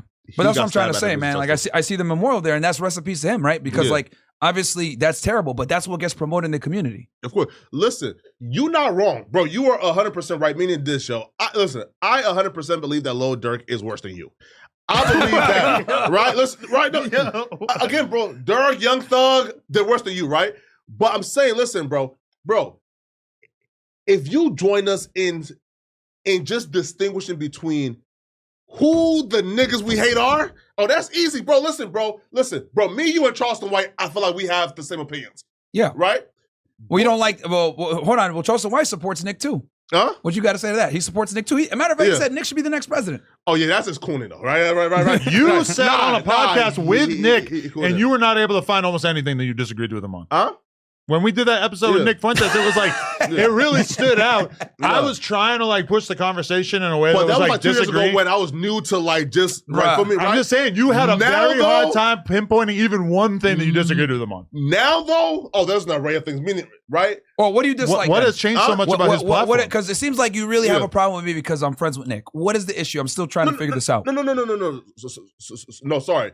So again, in terms of friendship, bro, I don't care about that, right? Yeah. But you don't like my political views. I was a friend of the platform, and I felt like he sort of like came in and brought his incel fans. He brought like a different crowd to it, and he fucked up in our community that we loved. You feel me? Right? Because again, though, for example, right, before Nick, the hoes, the bitches, da-da-da-da. After Nick, JQ, hey, bro, white supremacy, hey, right? Like, and it just felt like, yo, we were a community about improvement and growth, and it felt like Nick sort of just brought in this whole new crowd. And then also, too, he got us demonetized, right? And because of that, it's forever. How are you saying Well, us? it's not forever. They got demonetized. No, but okay, but I include myself in the community. Yeah. At some Well, point. here's the before I thing. left. Here's the thing, bro. Like, that's why platforms like Rumble are the best, right? Because obviously we've been able to, keep things going because of Rumble, locals, etc. Yeah. So we've been able to kind of, still do what we're doing. Now, I understand that some people might say, oh, well, this political stuff isn't necessarily aligned with the self-improvement, which is why I got my own channel. I do my political commentary and stuff like that. But we've been doing the same thing since he came on. Like, I'm not going to blame him for coming on the podcast and, people getting a backlash or whatever, because at the end of the day, we've talked to people from all different walks of life. I've invited Tariq and Dr. Umar on. Yeah, they don't want to come on. So, like, my thing is I'll talk to whoever, regardless of their views. So, if people get that butthurt about Nick coming on. Yeah. Look, right. Nobody wants to debate, because I tried to get a whole bunch of black intellectuals to do a terrified. debate with Richard Van Spencer. Lathan was the first one we asked. Van right? Lathan, Big No. And every other black person I asked. Here's the issue, right? Yeah, if it wasn't scared, he just said he don't And then want they call me platform. racist because Destiny was the only one who was down to do it. Yeah. Here's the issue, right? Yeah. I don't think Nick is a bad person. Yeah. Here's the issue. He's bad for business itself. Yeah, so that's ask fair. any CEO, any platform that has actually any value, you bring up his name, cooked. So Yeah. I think for a creator, Because run everything. it's bad news to bring him on because you're going to put your bag and your whole platform. However, he has good talking points. But for his business-wise, it's terrible. Well, like when he says that America would be a better country without blacks or other races, right? It's kind of like, I don't feel like America would be better off with just whites. You feel me? I don't. Now, some might, right? But like, again. I don't know if he said that, bro. I think he says more along the lines of white majority.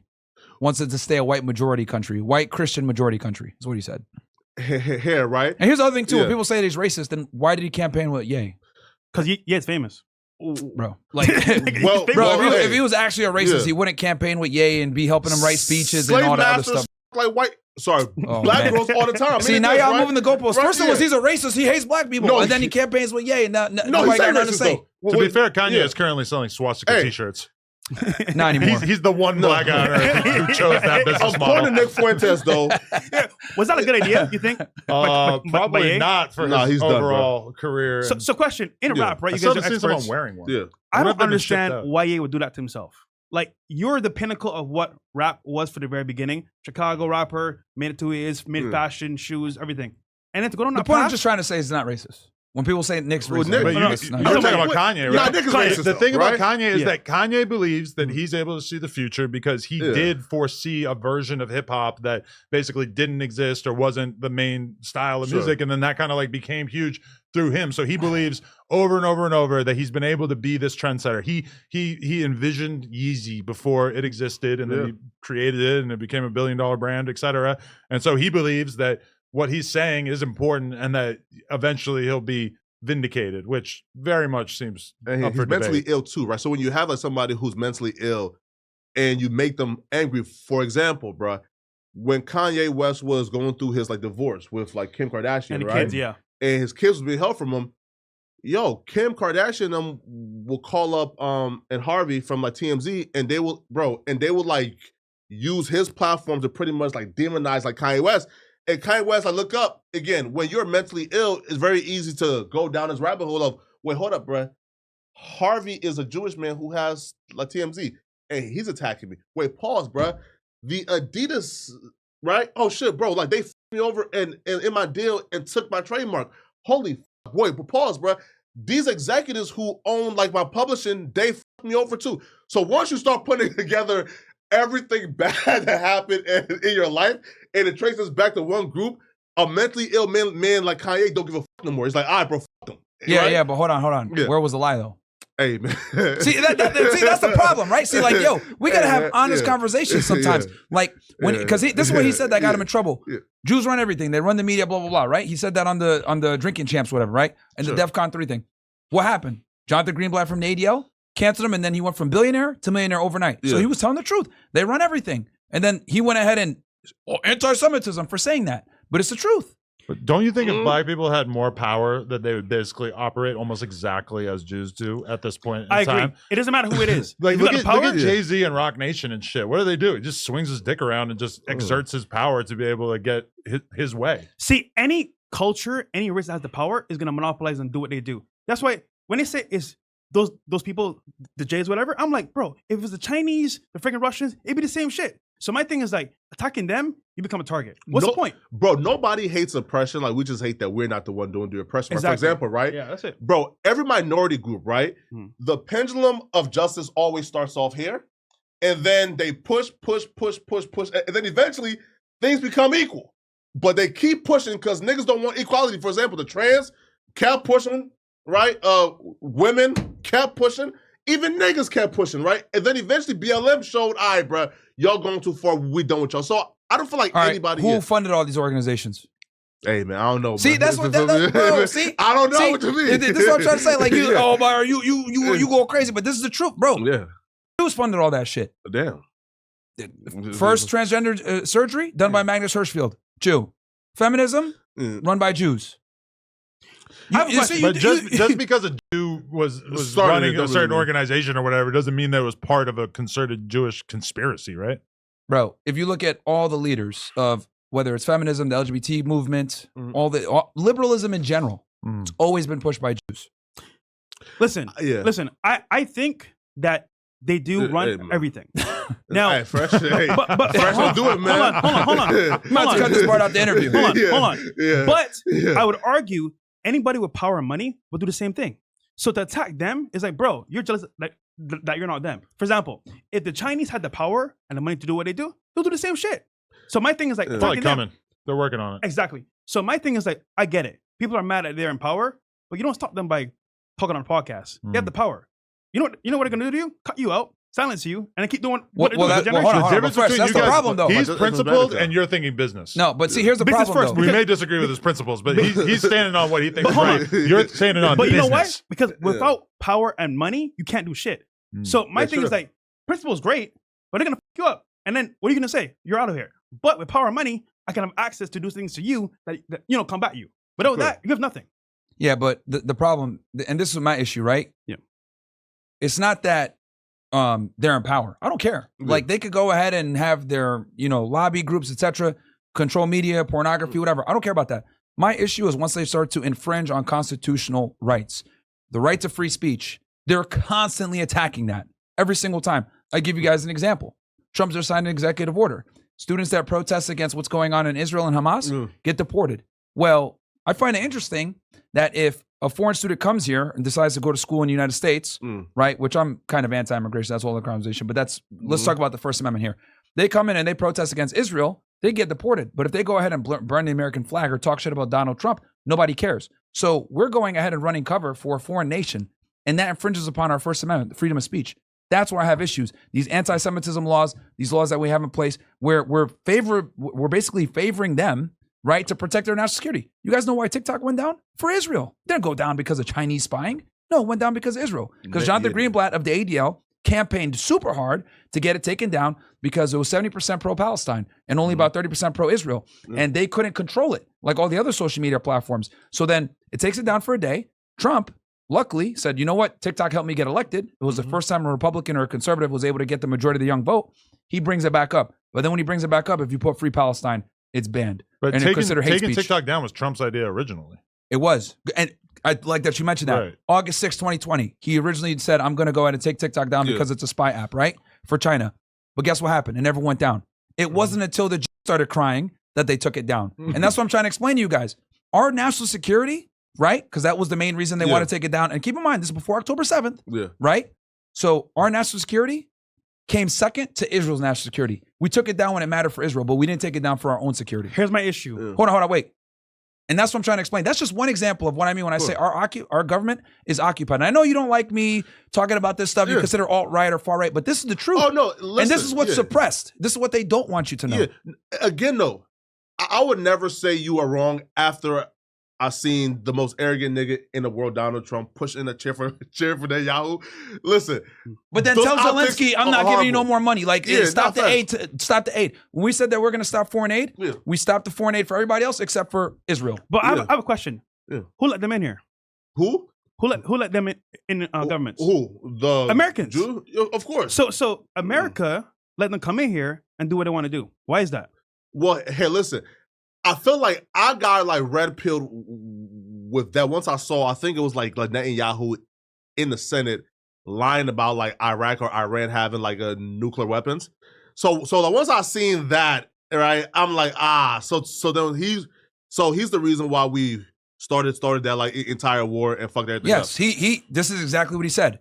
If we take out Saddam, it's going to have positive reverberations all across the region. Well, guess what? We're still there 20 years later. Nothing is better. We lost 1 million people in Iraq, lost trillions upon trillions of dollars in the war. Didn't benefit us. But you know who benefited? Benefited Israel. 80% of their oil now comes from Iraq because they were able to do a deal with the Kurds who had an issue with Saddam Hussein. So they got him out the way. Now they get oil for cheap. Again, like, and this is the shit that like most Americans don't know about how they run our country. Do you know they have nuclear weapons that they stole from us? Yeah.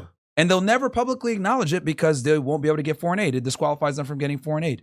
And then on top of that, they were involved in killing John F. Kennedy. They were involved in 9/11. Well, is that true yet though? Like we know that yet though? Cause they're supposed to drop the files, but I haven't seen it yet. All right, let me break this down. There were 3 factions that wanted John F. Kennedy gone. The CIA, the Mossad, the Israeli intelligence, and the Italian mafia. The reason why the CIA wanted him gone is because he fired Alan Dulles, who was the original director, and also because he said, I'm going to smash the CIA into pieces. Because the CIA was a rogue agency that was doing a bunch of bullshit all around the world, right? He wanted them gone. Second, Italian mafia. Kennedy's father promised the mafia that they would not go after them if he became the president. So the mafia, the outfit out of Chicago, rigged the election in Illinois to ensure that he would win and beat Nixon. Once he came into office, he appointed his brother as Attorney General, RFK. RFK's dad, Junior, now the Secretary of HHS. He went ahead and he started bringing these mafia guys in to testify, Jimmy Hoffa and everything else like that. So he did exactly what he wasn't supposed to do because he wasn't corrupt. So RFK brought these guys in and started going after the mafia as the Attorney General. So they got pissed off. They said, this guy needs to die. He betrayed us. Then third, which is the angle that no one ever talks about, is the Israeli angle. Why do they want JFK gone? Because JFK knew that they had nuclear capability and they were doing testing in Dimona. And the way they got the capability to test nuclear weapons is they stole uranium from Pennsylvania and smuggled it to Palestine, right? And they were doing the nuclear testing because after the Suez Canal crisis in 1956, they knew they're surrounded by enemies in the Arab world. They wouldn't be able to exist unless they had the nuclear weapon. So they went ahead and stole the uranium. And then on top of that, RFK was trying to get the American Zionist Council, which is now AIPAC, the biggest Jewish lobby in America that doesn't have to register under FARA. He was trying to get them to register under FARA, Foreign Agent Registration Act. Why that's problematic is that the AZC would have had to explain how they had the money to pay the politicians. Well, why is that problematic? At the time, they had a conglomerate of Jewish businessmen, Jewish gangsters like Meyer Lansky, Bugsy Siegel, etc., and Jewish government officials like Ben Gurion, etc., all working together, donating money to American politicians on the benefit of Israel. And if they had to disclose that a lot of that money came from Murder Inc. and nefarious, organizations, that would have been problematic. So what happened? JFK gets killed, November 22nd, 1963. Lyndon B. Johnson is ushered in. He becomes the most pro-Israel president that ushered in this whole unequivocal support of Israel. And what does he do? He stops the nuclear registrations, stops the FARA registrations. The USS Liberty attack happens where American soldiers were killed by Israeli military, Air Force. He makes them all sign gag orders. And ever since, we've had a super pro-Israel lobby. And they never register on the FARA, like I was saying. Hey, bro. That's just JFK. Bro. We haven't even talked about 9/11 or any of the other stuff. Hey, now again, 9/11. And that's why they haven't declassified the files. Hey, listen, man, bro. Listen, yo. This episode. I don't think that they ever will. No, listen. 9/11, though. I think I heard the theories that leads back to, but hey, man, listen. Here's the issue, right? If they release the files on for every American to see, remember, we're backed by a lot of money, especially like big billionaires that support the government. A lot of like Jewish people as well. And if they release the files, it exposes them. Now, the issue is, when you expose those people with the money, everything breaks down from there. So to expose them will cause a lot of hysteria and mayhem. And to do that to the public, for what? For them to say, oh yeah, now we know the truth. The whole economy. So I think for them to expose it will be an L, honestly. Yeah, okay, so... You're about to crush your second monster? Third. This shit doesn't have that much caffeine, though. Oh, wait. What the hell? Wait, like... Isn't that why like Kevin Samuels passed away? Like he drank like too many like Red Bulls. Red Bulls. Yeah, But yeah, I'm super caffeine tolerant. I exercise every day, okay. so for me it's like I feel like people just said that because that was like the only vice that they saw him partaking in on camera. Well, he had a heart attack. Yeah. he was older and he had a very well. That's a whole other conversation. Yeah, I don't man. want to talk about that, but Yeah, but okay, rest in peace to 9/11. Kevin. Yeah, 9/11. So here's the thing, right? Yeah. This is where people get kind of crazy where they say like, oh, JFK was Jews, blah, blah, blah. Like I explained to you like the three factions that were mostly involved in his death, right? It wasn't just the Jews. Anytime someone says that, that's a very low IQ thing. Yeah. It was a group of different people. Now, when it comes to 9/11, right, the Israeli connection is simply this. And I'm going to kind of summarize it. Sure. When September 11th occurred, there were some Israelis that were caught dancing and celebrating when the towers were being hit. Damn. Now, it's important to note that they went there and arrived, and they're watching the view from New Jersey, Yeah. right? Because you can see the New York skyline. Yeah. It's important to note that they went there prior to the towers being hit, and they were recording and watching the whole thing.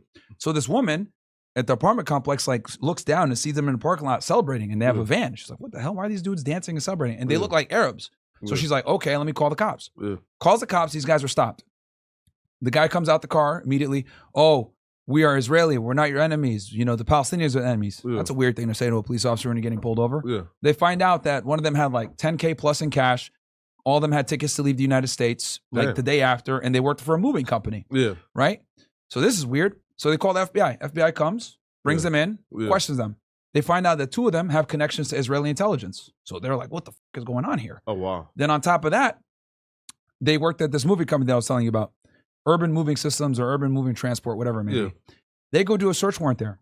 They find a bunch of different hard drives, etc. The owner of the company is a guy named Dominic Suter. They try to contact him. His ass flees to fucking Israel, right? They polygraph these Israelis. They fail the polygraph test, especially when asked if they were Israeli intelligence. Oh, wow. Right? So they were on the lookout list, and on top of that, they failed these polygraph tests. So what ends up happening is they put him in immigration custody. They stay there for about 70 days, and then they get removed. The attorney general at the time was a Zionist Jew, which is important because they run the entire Department of Justice. They were never prosecuted. They were never sent to Guantanamo Bay, etc. You got intelligence assets in the United States watching the attack happen, recording it, etc., celebrating, and we just let them go. So they go back to Israel, and they go on a fucking talk show.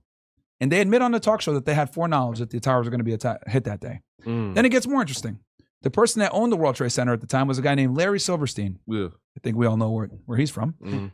So he goes ahead and he buys it 2 months or so prior to the towers being hit in July of 2001. Not only does he buy it, he gets a very strange, unorthodox terrorist insurance. Oh, right? So towers get hit, makes one of the biggest fucking cash outs ever when it comes to insurance. And then on top of that, people don't know, the Port Authority had issues with the buildings because there was an asbestos problem. And they could barely get the place rented. So, and then Tower 7 randomly comes down. Then if you look at like the engineer guild, like Richard Gage and all these other guys, they did like a whole, basically a bunch of experts were able to testify and say, look, this was a controlled demolition. Because when you look at it, the tower falls down like this. It gets more interesting. Here's another link that a lot of people don't know about. There was a ring of Israelis that were caught in, I think, Tennessee, right? And in a document benefit fraud case. Random, has nothing to do with the 9/11, or so they thought. They find out that these guys have procured fake licenses and been in the United States for a while. They find out they're also Israeli intelligence. Oh, wow. And they were going ahead and getting these driver's licenses from this woman, this black woman that worked at the DMV. She's supposed to testify against them. So the FBI had flipped her and she was going to testify against them. Mysteriously, she ends up in a car, burned, and they killed her. Right? Well, they didn't know that who killed her, but mysteriously she ends up in a burning fiery car crash before she's supposed to testify. Then they find out that a few of those Israelis had been at the World Trade Center doing sprinkler inspections, but there was no permit given by the New York Port Authority. So what the fuck were these Israelis doing in the building? Were they, getting rid of the sprinkler system? Were they putting dynamite there? Because people were saying that it was a controlled demolition, so we don't know. And then on top of that, several Israelis kind of didn't go to work that day at the World Trade Center. They got a text and they got a text and they got notified. Right? Don't go to work. Look, I'm not saying the Jews did 9/11. That would be foolish. But what I will say is that there was definitely some prior knowledge and Israeli intelligence knew what was going to happen. And then it gets better. You go back to 1996. There was a memo called the Clean Break Memo, written by Wormser and Perot Feith, all these Jewish neocon guys. They write this paper on behalf of Benjamin Netanyahu. And in the paper outlines the strategy to secure Israel. And in that paper, what does it say? It says we need to destabilize Syria, Iran, Iraq, Sudan, Morocco, all these Middle Eastern countries. Yeah. And pretty much all those countries now have been destabilized. The only country left now at this point is Iran. Yeah. And then next thing you know, there's an anthrax attack. Where did that anthrax info come from? It came from Israeli intelligence. They said that people from Saddam Hussein's regime basically passed off anthrax to Mohammed Atta, one of the top hijackers. Yeah. So when you look at 9/11, there's a very strong Israeli connection that no one ever wants to talk about. Now, obviously, you know, there's other connections. Saudi Arabia was involved, Al-Qaeda, etc.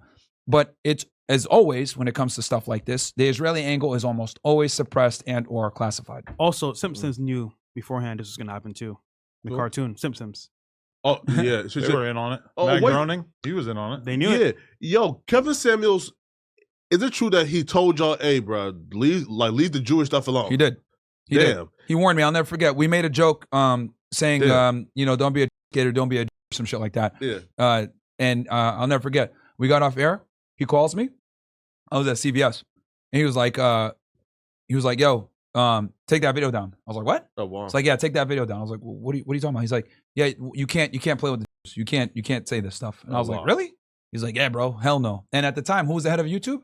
Susan Wojcicki. Yeah, and she died of cancer now, right? Yep, she passed away not too long ago. Presumably unrelated. But, but okay, go ahead. From your perspective, if you could rewind the clock and if you could have not gone down the political alley, I assume you'd be probably up a couple $1 million that you don't currently have as a result of the YouTube demonetization. Sure. When you look at that, do you in any way regret choosing to go political when you didn't really have to? Not at all. You just don't see another. Not at all. I think the truth is more important, right? Like I kind of saw that this could be the potential consequence of speaking about things like this. But that's why I bought a bunch of real estate. I knew that like having these viewpoints in general. I mean, hell, dude, talking about women and misogyny, that's considered hate speech. Facts. So it's like, you know, once you have any type of, you know, realistic viewpoints or conservative viewpoints, they're always gonna censor you to some degree. It's just a matter of when, right? Not if, but when. So I kind of put myself in a position where I was like, all right, I'm going to invest in real estate. You know, we got Rumble, etc. When we're on YouTube, I'm going to use certain phrases or whatever it may be. You know, we could always reapply for monetization, but I don't regret anything, man, because I think we've done a really good job of like waking people up to a lot of things that they otherwise would have never known. Yo, what's your beef with O'Shea Duke Jackson? What not? I don't have a problem with him, bro. Like he just makes a bunch of videos on me because it makes some money, as we showed. You talking about Ice Cube's son? No, it's a different guy. Oh shit, my bad. Right, because I think like the latest videos that like they've made. I think I've seen like Mediocre Tutorial made one. O'Shea. Notice how these dudes make videos on us, so we don't make videos on them. True, right? Like, bro, they need the money, bro. Well, that too, and y'all are like, I guess bigger, right? So like, y'all don't need to make videos about, you know. Right? I mean, even if I was small, I wouldn't. True that, right? Waste of time, bro. No, true. But though, so they had a huge issue with the comment of Kevin Samuels. Of Kevin Samuels didn't put on nobody else. Now, when I heard the comment itself, it ain't really like, you know, like bothered me, right? Because, you know, I can't name, you know, somebody who came under like the umbrella, you know, and you know. I mean, he didn't really like. And he went on some other people's podcasts, but for the most part, it was basically like him alone doing his content with women calling in. Which, listen, to me now does seem like a sort of wise strategy because I've put on a ton of people, and some large percentage of them basically turn into snakes because it benefits them, and they do whatever they can to shit on you just to make themselves look good. And it's like when I look at that, I am like, oh, should I have been stingy with the clout? Because it's so not in my nature to do that because I feel like this podcast is all about bringing people together to have conversations, and it would have been kind of tricky to do it if I had been the only person being the narrator on camera. But for sure, I understand, like, if that had occurred to him, like, well, I never want to have a co-host or I never want to build out a podcast, because I mean, really, he was only famous for a couple of years. Well, not a podcast, but like, I feel like what like Myra was saying was sort of like, yo, you know, like, if you do, let's say, like Vlad TV, you know, like bring somebody along with you, you know, or let's say like Nicki Minaj interview, you know, bring somebody along with you, right? So like, what was your, I guess, you got Nicki reason behind saying, yo, Kevin Samuels didn't really blow up nobody, and like that's the reason why like the manosphere is currently dead? And what's your, I guess, thoughts on like the blowback that came from that? Well, look, I don't want to speak on the dead, so what I'll do is this. Donovan Sharp made a video on this where he literally outlined everything. Okay, Donovan Sharp, okay. And if people want to know the history, they could definitely watch that. Okay. Donovan was a very close friend of Kevin. Okay. Of Kevin. And he outlines everything from the beginning to end. So if people really are interested in this, right, they could definitely watch that video. It's on his channel. And, you know, for me, I just don't want to talk on it because, like, you know, obviously he's deceased. But if people really care and want to know the whole backstory on that, he goes through it. Man. And he's pretty objective because he was good friends with both of us. Of course. So he says things that are critical of me and critical of Kevin. So it's very centered. Now, Donovan Sharp. Now, have y'all ever like just like talk to your boy like, hey, bro, like transparency is the key on YouTube, man? Because I've seen like he's been attacked by like a lot of like YouTubers, you know, who I guess have like done like deep dives into like, which I think is weird for the most part, right? Because like, you know, like whatever somebody has going on with his wife, that's his problem. Leave that alone, right? But yeah, like we all see like him going through things, man. Like, what advice have y'all given him to like, hey, bro, like this is how you rise above it? I mean, he's a grown man, bro. Yeah, but like, bro, like, listen, bro, like they damn near like destroyed his whole business. Yeah. My thing is this, right? Yeah. If you're my friend, you're my friend. I'm not gonna shit on you, right? Like when I'll never forget. I was telling you this before the show started. Like I remember when Adam had the thing with his wife. Everyone was telling me like, "Yo, react to it, make a video, like go Adam, blah blah blah." And I was like, "No, not gonna do it." Like, and the reason why is because Adam's been good to me. Sure. We have a very good relationship. Sure. Like I'm not gonna kick the man while everyone else is trying to fucking jump on him, right? Same thing with Destiny. He had the divorce with his girl. Everyone was like, "Myron, you were right. You better jump on this. You need to make a video." I was like, "No, I'm not gonna do it because if I like you and I get along with you, we could disagree. I mean, me and Adam disagree on things, but I'm not going to kick him while everyone's going at him. And that's just one of my principles is like, if I've worked with you before and I like you and we're friends, I'm just not going to do it, bro. So, but you could have used me as clickbait in a video and then had a measured take, right? Because I've seen a lot of people do that where it was a video with a crazy title, and then and I'm thinking before I watch it, like, damn, this dude hates me, and then I watch it. And it's like Jamari. Oh, it's actually no, he sucks. But he's an asshole because we were super cool. I was talking to him shit, bro. When he was a way smaller content creator, and then for some reason when that shit's happening, he makes like 8 videos about me. It's the money, bro. They all did exactly. They all did really, really good. And a creator like him is like, he's incapable of feelings. Exactly. It's like he doesn't give a shit about any relationships. He doesn't know any of these people in real life. He just makes videos about whatever is going to do numbers. And you know what's funny? And if treating you like Satan is going to do the trick, then he's going to do it. Those people never do collabs. You know why? Because their actual industry and career is built off of talking shit about other people. Yeah. Yeah. So for me, bro, like when that shit happened with Donovan, I look at it like, number one, we got your back. Don't worry about it. And then number two, anytime he's in Miami, I was like, yo, just come on the show. We're going to put you on. Because like that's one of my things. I was like, if I came up with you or if you like helped me when we weren't as big and to get up, like I'm never going to retract the ladder. Like I'm real big on standing by my friends. So, or people that I like. So yeah, man, like I'm just not going to shit on people if I like them. I just can't do it. People forget Donovan has been in the industry for a while. He's been through the game in Vegas, doing this thing with multiple women. So if he makes a choice with somebody, he's actually not he has the experience to make a good choice and know what he's doing. So to me, whatever he does with his personal life, bro, he's smart enough to to make it work. And the other thing too, go ahead, finish. And he has experience that most people don't have. So looking at from that angle, he is his own man. If he says, you know what, today I want to date, I don't know, a stripper or hooker, that's up to him. But again, he has the actual knowledge and experience to navigate it in the right way. Yeah.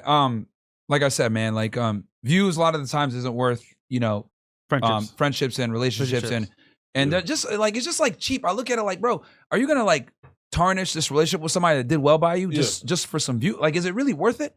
Right. And that's where it comes to like, because you asked me the question before, is it worth losing the millions? If I got to sell my soul, no, man. I'd rather have less money, right? I'd rather have 5 million and be able to say what I want to say and do what I want to do and have my integrity versus having 50 million. But I've compromised my integrity. Yo, where do you also like draw the line at, right? Like, for example, man, like I think I also too like struggle with this, whereas you still have a commitment to your audience, meaning this, like y'all sort of do like a podcast, right? But me more so is I'm commentary. So for example, I think I lost like 200 subscribers when like the academic shit was going on with the kids, right? The fact that you can even notice losing 200 subscribers is a crazy, right? Well, yeah. I mean, that's just such a microscopic amount. I have 196,000. So like when you lose like 200, it shows like the. I guess that's fine. Yeah, right. Was that 10% of 1%? Yeah, right. No, right. No, but folks was like, I hope I fucked that up. Saying, yo, talk shit about what? Well, no, yo, cover this academic shit, and I'm like, there's no real. But like, what, you real don't think that you can make, because we talked about it, and then Ack like thanked me and Wack for having like relatively measured takes about it. Yeah. And we've talked about Ack all kinds of shit. But that's even worse. His fucking girlfriend sent me dick pictures, like trying to get back at him. You know, and we talked about that. It's like, I don't think there's anything. Everybody wanted you to make a video about Ack and share your actual opinion while also revering him like a god, as you do. But I think you could have done that. No. I fuck with Ack, and we talked about it on the podcast for like a half hour. No. Here's my thing. I think if you contact that person, like, yo, I'm going to make a video, I want to get yourself, blah, blah. Like, that's one thing, right? But like, to me, I looked at it like, I don't even want to go down this road. But like, sorry, you were going to answer your question. No, I feel like why I didn't, right? Because, bro, people don't want to hear you, like, for example, right? Like with the action, bro, they don't want to hear you say, hey, bruh, this was inappropriate, but bro, he's not a fucking predator, bro. Like, they don't want a real opinion. No, they want you to go at them. Shit, I guarantee you could have got 100,000 views titling it as if you thought Ack was the Antichrist and then actually having a more measured take. It was a clickbait. Because that's what we did. We sat there and said, like, yes, Ack did something kind of stupid, kind of fucked up. He should watch himself in the future. But ultimately, does this make him a groomer or a pedophile? No, that is fucking retarded. And that's just like something that people are saying on their channels to try to get views. They hate him. Yeah. Yo, okay, but now also too is this though, when it comes to like friendships, right? Now, how much does the friend have to fuck up to where you say, hey, bruh, I can't really like, like for example, Zerka, right? With the, like for example, with his tweets, I can understand like not speaking and on the tweets. But when he transitioned from the tweets where like, again, like he, and he made jokes like, yo, his default joke for a while became like, I only 16-year-olds. Yeah. And then he got it's caught. Pretty easy to distance yourself around that point. Listen, right? Listen, no, yes, right? So hence when you make those jokes for an entire year and make it your fucking identity, and then you get banned from Kick because you was kissing a 16-year-old, cheek that you thought was 18 because you gave your you feel me, like, like fake ID. But it's hard to really like give Zerka the benefit of the doubt if you make those jokes the entire year and then you get caught in a 16-year scandal, right? That is not good. So for things like that, is it hard not to make a video about that because you're sort of like, hey, bro, that's really bad? I think sometimes there's just certain things you don't have to speak on publicly. You know what I mean? Okay. I think and that's kind of something that's missing is people like to give comments on everything and talk about everything. My thing is sometimes you don't got to talk about everything publicly, right? Sure. Like I remember when Fresh had that bullshit with Ling Ling. Yeah. Oh, man, why didn't you denounce your friend publicly? I'm like, bro, what the f do I look like making a video like talking shit about my buddy, my business partner, like about some personal shit? Like I talk with him about it behind the scenes, right? But like I don't need to make a video like admonishing him publicly for your benefit. And that's the thing is like they want you to sit there and like hold somebody accountable on the internet. Like for their entertainment, sure. Like hold them accountable. It's like, bro, that's not how the real world works. Like you don't like. And here's the thing. This is what I realized too. Like you could tell who's worked like a real job and had a career and shit versus the people that have only done shit on the internet. Because like I'll give you an example. When I was an agent with Homeland Security, right? Yeah. You don't berate an agent in front of the whole group. Huh. You pull him to the side. Hey, bro, you fucked up with XYZ. Don't do that again. Like that's done. You do that privately because now he knows he could trust you. Where you're not gonna tarnish their image in front of other people. That's just how you do things, right? Sure. In the professional world. But like, I go on the internet, people are like, yeah, I want you to admonish your friend or admonish an associate publicly. You don't need to do that shit publicly, right? But we live in this very interesting world now where, and keep in mind, we went from kids wanting to be astronauts and doctors to wanting to be influencers. Streamers, right? And streamers. So just off of that, people have become stupider. So people don't understand how the real world works where you don't do that shit to people that you know, like, or friends with, or associates with, or business associates with. It's not a good way to do things. Sure. Now, Fresh, me and Zerk had a little beef. You went in. Online. Well, it started as a comment on a video that I reacted to. I seen. And then he commented something I didn't like. I seen. And I said, you want to play this game?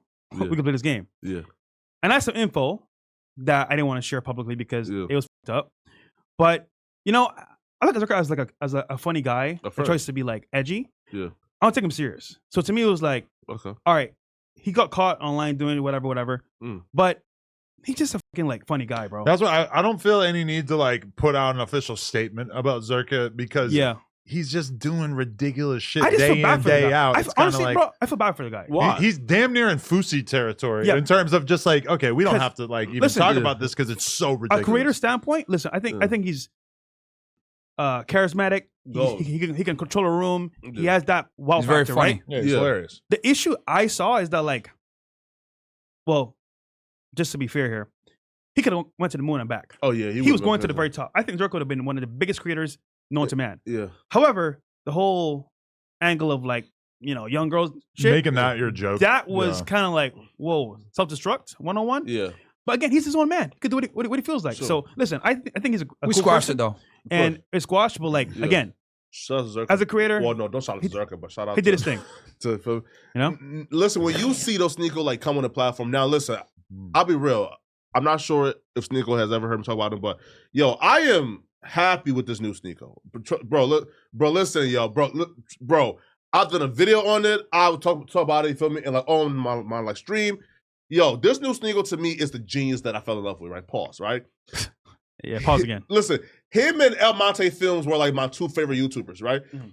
So, but when I guess like when he was still in the thick of things, man, you know, when like he would like come on, I seen like y'all kind of get like frustrated with like him sort of like trying to like figure out where his identity was, right? Because one day he was, you know, like pro this, then next day he was like, you know, anti. I never got frustrated. Yeah. I think that's more with him. Here's where I Yeah. get mad, right? 'Cause Yeah, Sneeko was like, Hold on, because I know you're gonna say a lot. yeah, Sneako's a good friend of mine. yeah, of course. We agree on a lot of things. Yeah, You know, obviously, me and him kind of, you know, brought this whole yeah, thing of them boys and, Yeah. and getting Nick on and stuff like Sure. that. And I think that's been super important for waking people up. yeah.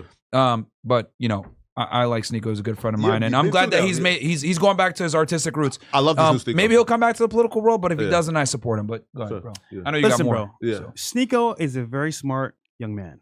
Yeah, He's educated. He's an awesome creator. yeah. He's a He's great, special.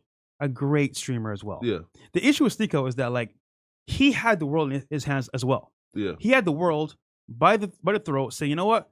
Let's go over here. Let's go over here. He could take it anywhere. Yeah. The problem is he saw a trail, which I spoke about, you know, this in person on Yeah. our show, of money and different genres. Yeah. And I was like, Sneeko, you're like a leaf in the wind. You're going here, Yeah. here, everywhere. And no, bro, trust me, just stick to one. You'll do fine. But again, where's the money going? He's going. This is my issue, right? yeah. We were in the UK. Yeah. But by the way, I everything. mean, you think Hold on. talking about Hold on. them boys, Yeah, bro? hold on. yes, you can. Everything I say here, I told him to his face, Okay. online and offline. Okay. Here's the issue, right? Yeah. You can't have both. Mm. Either you're gonna have a talk about them boys or have success and money. You can't have both. Mm. So Yeah. this is what Sure. I know Sicko wanted. He wanted success. He wanted to be as big as Kai, Aiden, all these people. So I said, Sicko, listen to me, bro. Don't be Myron. He's doing his thing. You Yeah. are gonna be cooked. You get on this path, bro. Yeah. Listen, I know you love the edgy stuff. Yeah. You make some money now, but in the long run, it's gonna fuck you up. No, bro, I don't get nothing, bro. I'm gonna do my thing. Da da da. Free speech. Mind you, I was there in UK when he got the email from YouTube. Oh man. Oh, your channel's banned. He was shook for like a good 5 minutes. He was like this. I'm like, Sneeko, listen, bro, you have a chance to bring this back and go in this direction. He doubled down.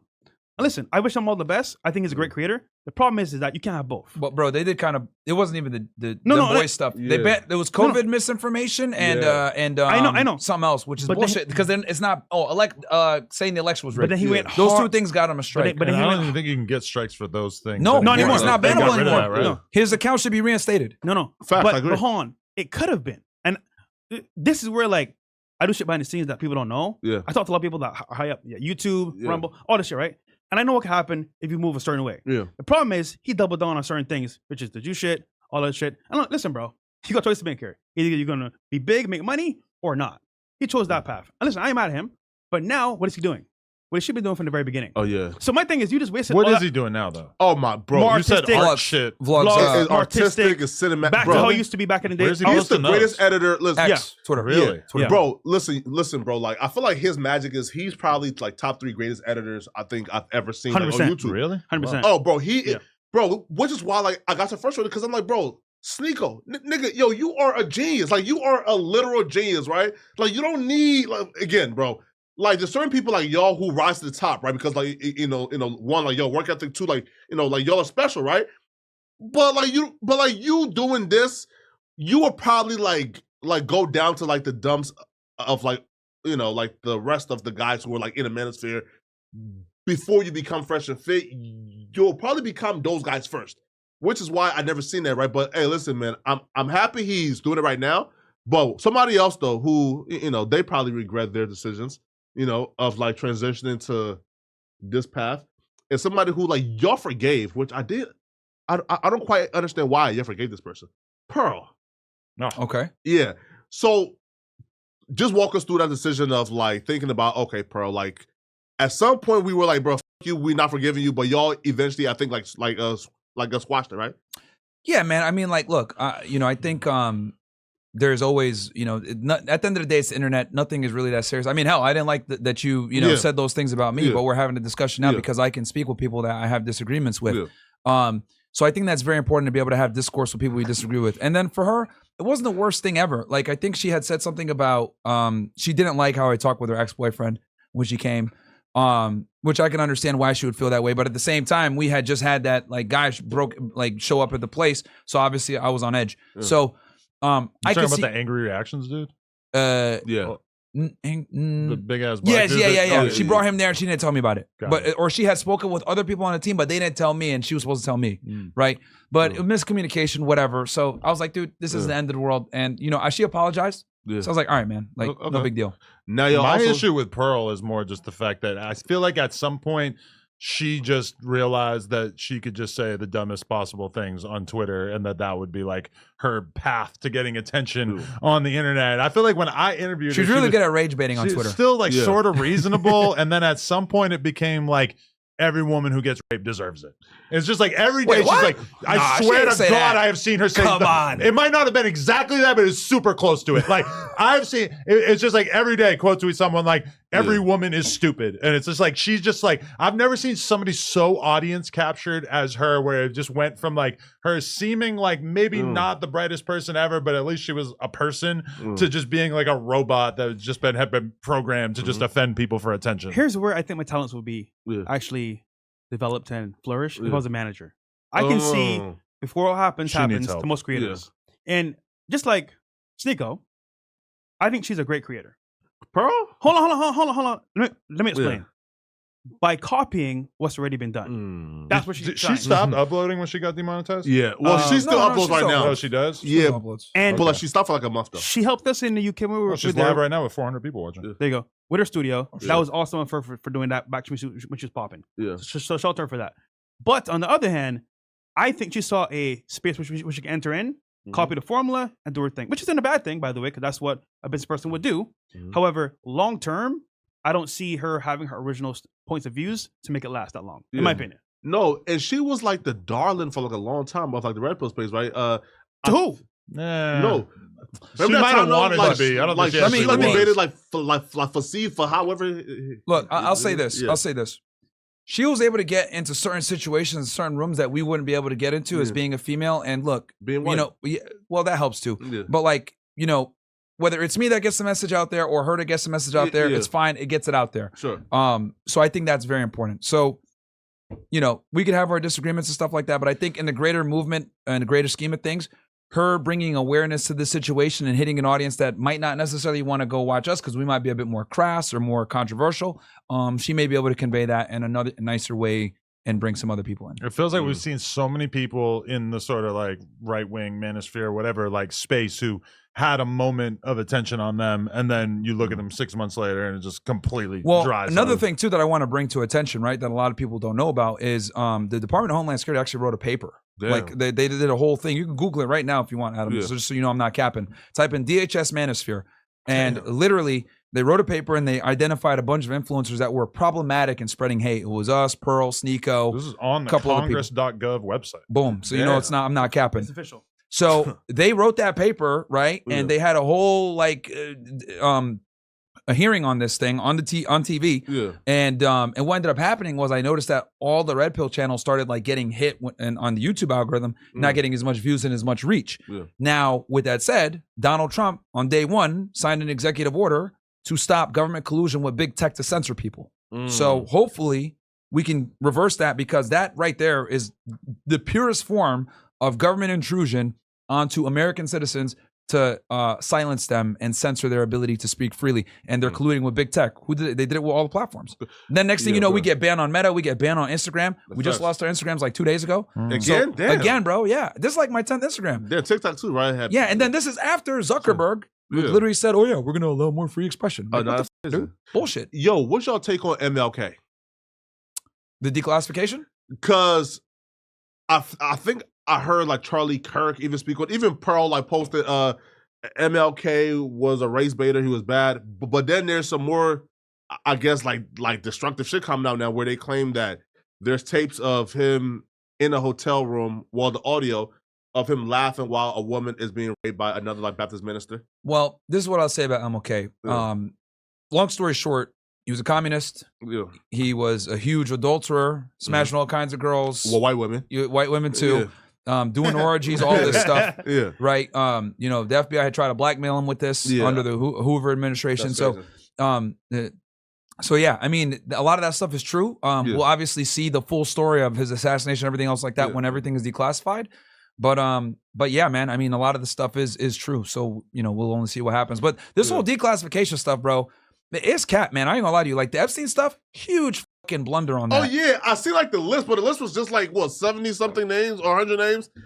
I seen even like Trump was on the list. Right? All right, let me go ahead and wait. Okay, there is no publicly available evidence confirming the existence of tapes of Dr. Martin Luther King Jr. listening to a woman being raped. This claim originates from controversial and unverified summaries of FBI surveillance records. The FBI closely monitored King as part of its COINTELPRO program, attempting to discredit him. Some reports suggest that FBI agents allegedly recorded King in private moments, and a 2019 article by historian David Garrow referenced an FBI summary stating that King may have witnessed or encouraged inappropriate behavior. So yeah, well, here's the thing. Remember, they got to declassify it. They got to declassify a lot of that stuff. But the big thing, I'm guessing when the stuff gets declassified, what they're going to say is, "Oh yeah, we were investigating him because we thought he was a communist." That was probably they're going to be their excuse as to why they're investigating him. But you know, we'll see when it all comes out. But yeah, we all know that he was, you know, super sexually degenerate, but that's a whole other conversation.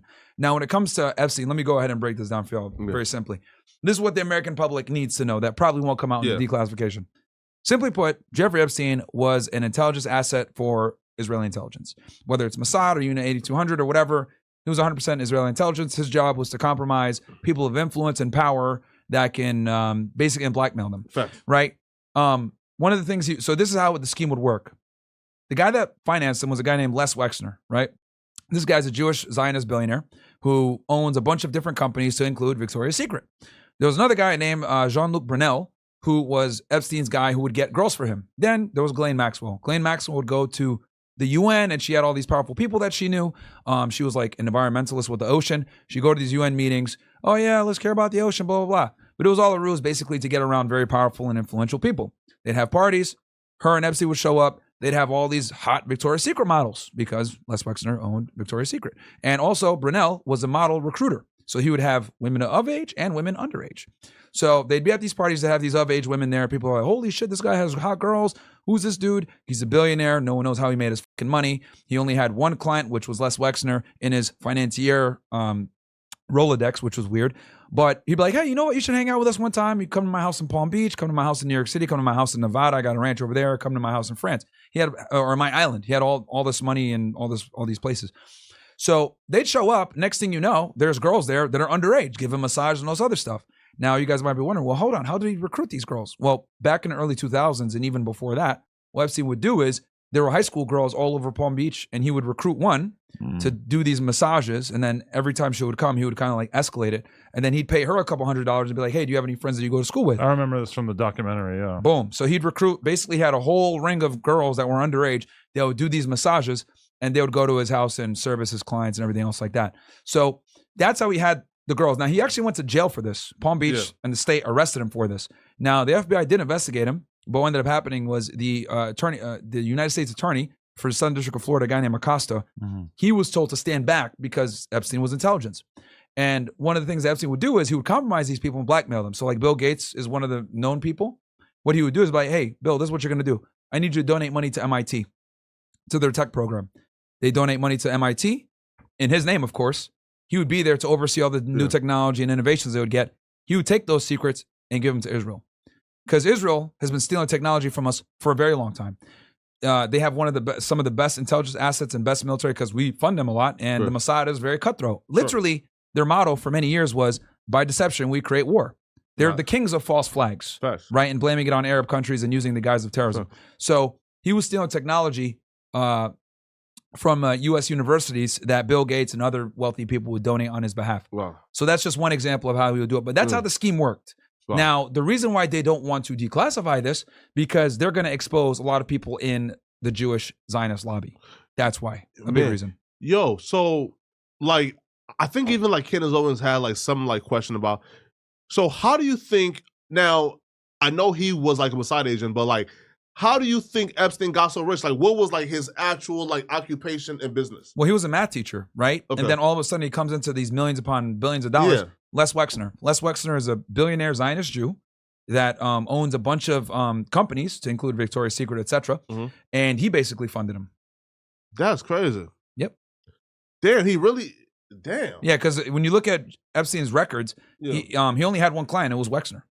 And so like, if you really want to know about Jeffrey Epstein, you need to look at Les Wexner and Jean-Luc Brunel and Ghislaine Maxwell, which Ghislaine Maxwell's still alive. She obviously went to trial and lost, which is another reason why Pam Bondi not declassifying the documents and not getting documents out there is unacceptable, because as Attorney General, she's the chief law enforcement officer of the land, which means she oversees the FBI, the DEA, U.S. Marshal Service, every law enforcement agency and DOJ. Then on top of that, she also oversees every United States Attorney's office in the country. Southern District of New York, where she was complaining, saying that they didn't want to give her the documents.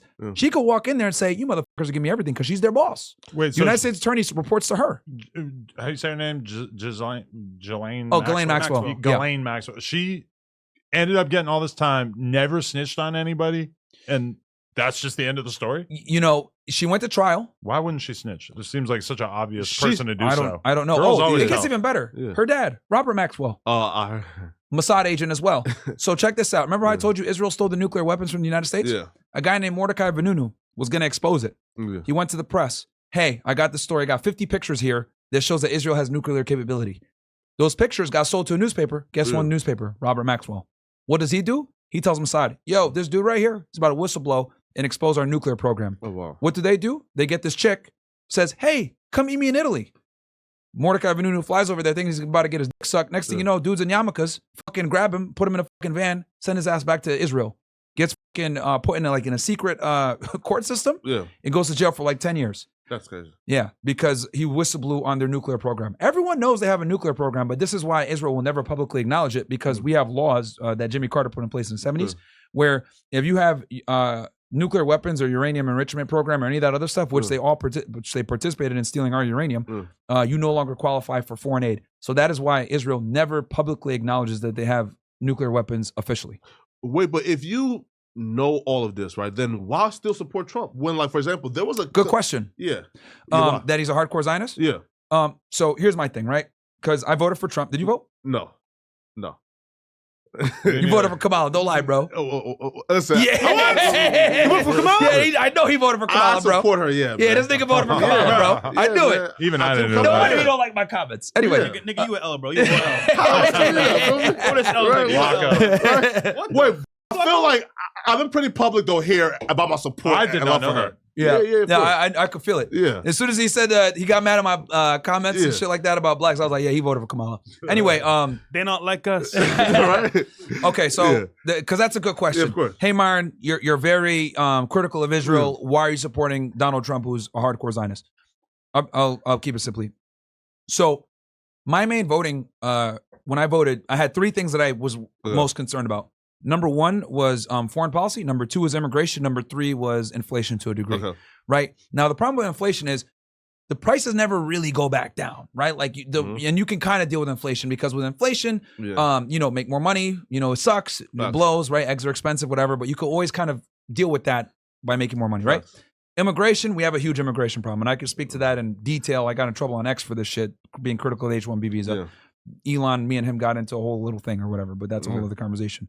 And I'm very anti-immigration, but that could be another thing. And then finally, the most important thing I voted for was foreign policy. Why did I care so much about foreign policy?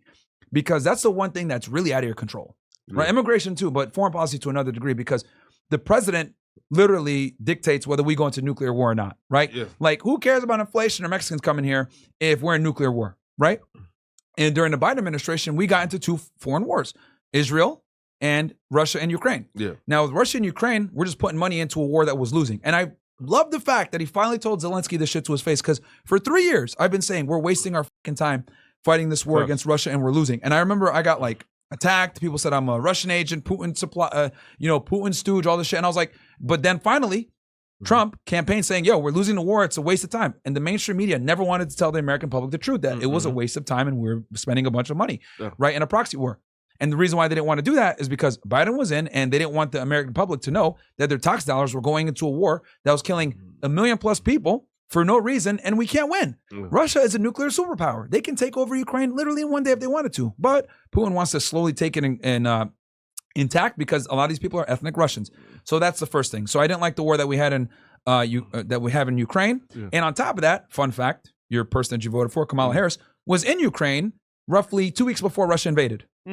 So she clearly gave a bad blowjob, but that's a whole other conversation, right? So that was my first problem. Then number 2, the war in the Middle East, which I think is even more problematic because Netanyahu was on a fucking warpath.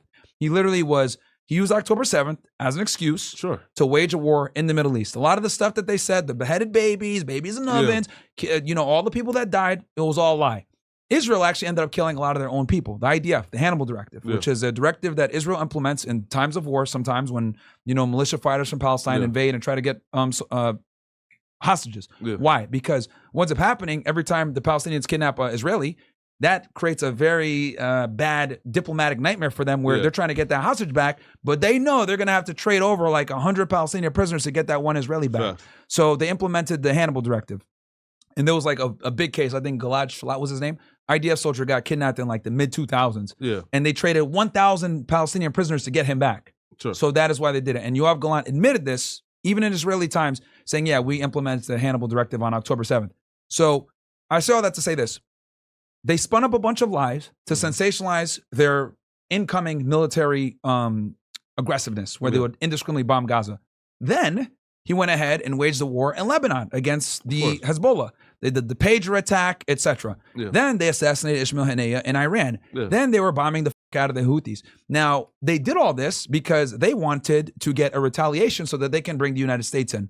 So the reason why I voted for Trump to bring this all full circle was, though I know he supports Israel and he is a Zionist, he will have better control of Netanyahu than Kamala or Biden will. They clearly couldn't keep him under control under their administration because there were times where they told him, don't do this, and he would still do that. Of course.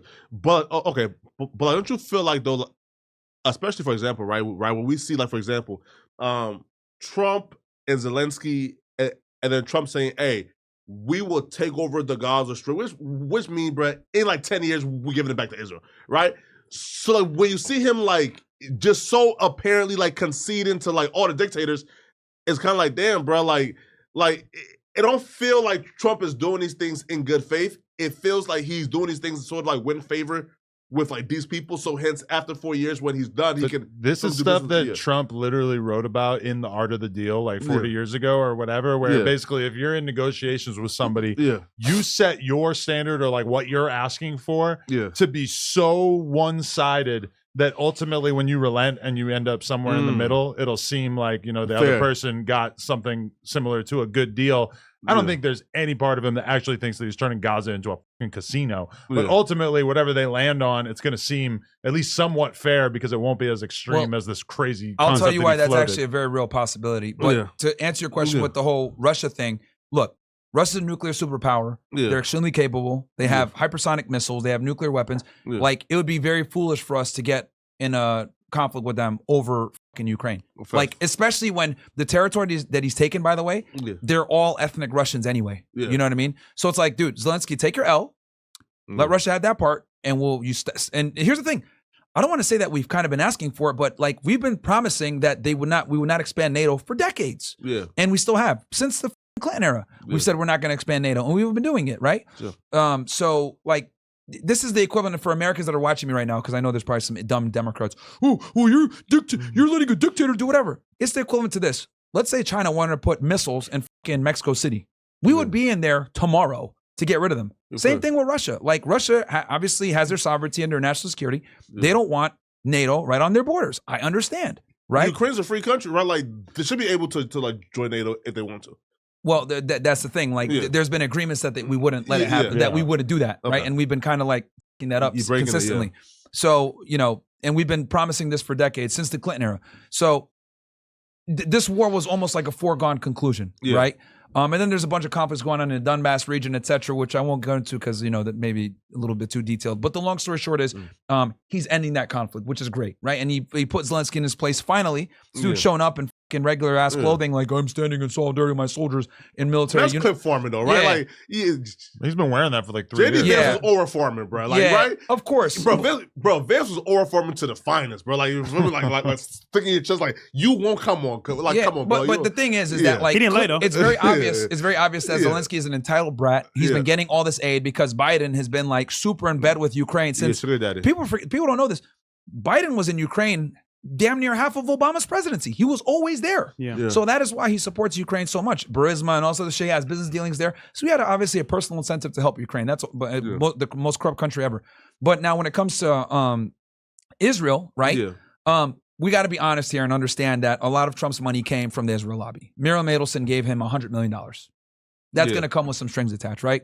Now, with that said, when it comes to Gaza, I do think that was the plan the whole time, was to basically level the fucking place, make it uninhabitable, and then make the Palestinians move to either Egypt or Jordan. Now, why these two countries? Because we give Egypt and Jordan an insane amount of foreign aid every year. And we pay them that money so they play nice with Israel because they're on the border.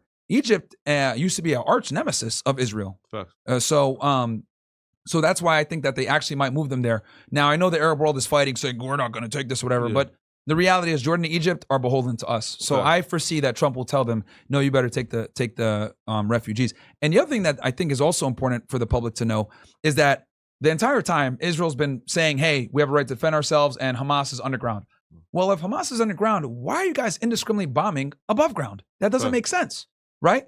A majority of the people that have been killed are innocent people. So and another telling thing is, like, Trump said, oh, there's like 1.6, 1.7 million displaced refugees.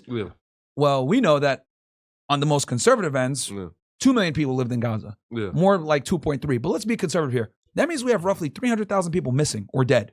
Right? I tell you this, it definitely ain't all Hamas fighters. The majority of that is innocent people. So I think that was the plan the whole time, was to turn Gaza into a tourist destination smart city. And the reason for that is because, have you guys been to Dubai before? No. So if you've ever been to Dubai, Dubai's like, think of Miami, but like cleaner and safer. No crime, right? Dubai has almost set a precedent in the Middle East where, damn, we could take a city, fill it with expatriates, make it lit, get crazy money from tourism, and just make a bunch of money for our GDP, right? So Saudi Arabia kind of saw this, and that's why they're trying to have more fighting events there. They're loosening the restrictions on alcohol, etc., because they've seen the success in Dubai. I think what Israel and the United States see is that, yo, this is a huge opportunity to make money, and we'll control it instead of the Arab world. So that's what I think is going to happen, where they're going to, because Gaza's right on the beach, guys. Like, it's in like literally like top tier real estate property. So, or territory. So we'll see what happens. But I'm starting to think that this was the plan all along, was leveling Gaza to justify getting the Palestinians out and turning that into a resort city. Also, in Trump's defense, bro, he was the better pick out of both of them. Bro. He was a way better pick. Way better pick. Sure, hey. And in politics, it's a mess. It's a game being played. You got to play the game correctly. Man, your question though, do you feel like you are the reason why Vivek dropped out of Doge? Him? Specifically. Yeah, right? Because once that H-1B visa shit happened, bro, and you caused hell, So let me explain, because everyone might not be on Twitter. So right around Christmas Eve, Laura Loomer, who is a hardcore Trump supporter and very anti-immigration, disliked some of the tech bros being in the White House. The Elon Musks, the Jeff Bezos, Mark Zuckerberg, etc. All these guys were anti-Trump before, right? David Sachs, all these guys. And a lot of them were pro H-1B visa, right? And she was calling out them being pro-immigration, which, you know, obviously is against the MAGA movement. The MAGA movement in itself is very anti-immigration. That is what the base wants, right? Stricter protocols when it comes to immigration enforcement. So Vivek and Elon basically like started fighting the base, right? So people on my, like me, Nick Fuentes, Laura Loomer, Sheikh Suleiman, a bunch of like big Twitter accounts were basically, pushing back on this H-1B visa shit. Yeah. Because to be honest with you, the H-1B visa is basically a visa that's a scam visa. It's a visa used to bring in cheap labor for tech companies. Yeah. Now, Elon Musk felt some type of way because, he came in on an H-1B visa. Yeah. And people are like, well, if he could come in, what about others? And I'm like, bro, that's an exception to the rule. Because the reality is most people use H-1B visas to get around paying American citizens that are 100% qualified for the job. Because what ends up happening is these H-1B visas come, they're beholden to the company, they can't leave, which obviously puts them in a leveraged position against the employee versus you hire an American citizen. Right. Not only do you have to pay them more, but they can leave with that skill set.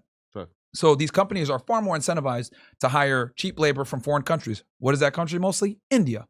So what ended up happening was Vivek wrote this long ass fucking tweet talking about how, Americans don't work hard and, people prioritize the prom king, the prom queen over the math champion.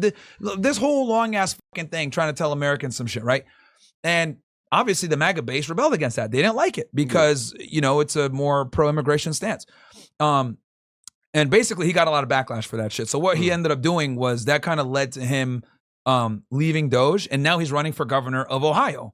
And the reason why he's running for governor of Ohio is because I predict, and this is my prediction, J.D. Vance is going to run for president in 2028. Yeah. They both went to Yale together, and they're both from Ohio. Yeah. Vivek being governor is going to institute a very strong Republican base in Ohio, right? Yeah. And on top of that, Peter Thiel, who is the main guy that backed J.D. Vance and also a friend of Vivek Ramaswamy, is trying to build a factory over there, defense factory there. So obviously he wants to have them bring that factory there, deregulate it, etc. Also, Vivek and JD are also very pro AI, right? And lowering the regulations for AI. And the problem with this is that these are the tech bros speaking, right? This is kind of what came into MAGA and infiltrated it with JD Vance coming in as vice president. And the reason why they were able to infiltrate is because Trump needed money. When he was running, don't forget, he was indicted in 4 different jurisdictions, New York in the state case, Georgia in the RICO case, and 2 federal cases, one in D.C. and one in Florida. And he was getting lawsuits out the wooza. He's a billionaire, but that's very expensive. So, and he still needs easily $1 billion to campaign. So the tech bros came in and brought money, and that's how J.D. Vance was able to bring these people in. So, but the problem is that with these tech bros is they're all liberals, bro. Like they're not really Republicans or conservatives. They all voted for Hillary. They all voted for Biden, but they just kind of rallied around Trump because they knew he was more than likely going to win after he survived that Butler assassination attempt, right? Got crazy press, the Time magazine cover. It was inevitable, right? That he's going to be the shoo-in. So they rallied around him, and that's why you get, Mark Zuckerberg over here saying this stupid shit about, more freedom of expression. Like it's all cap.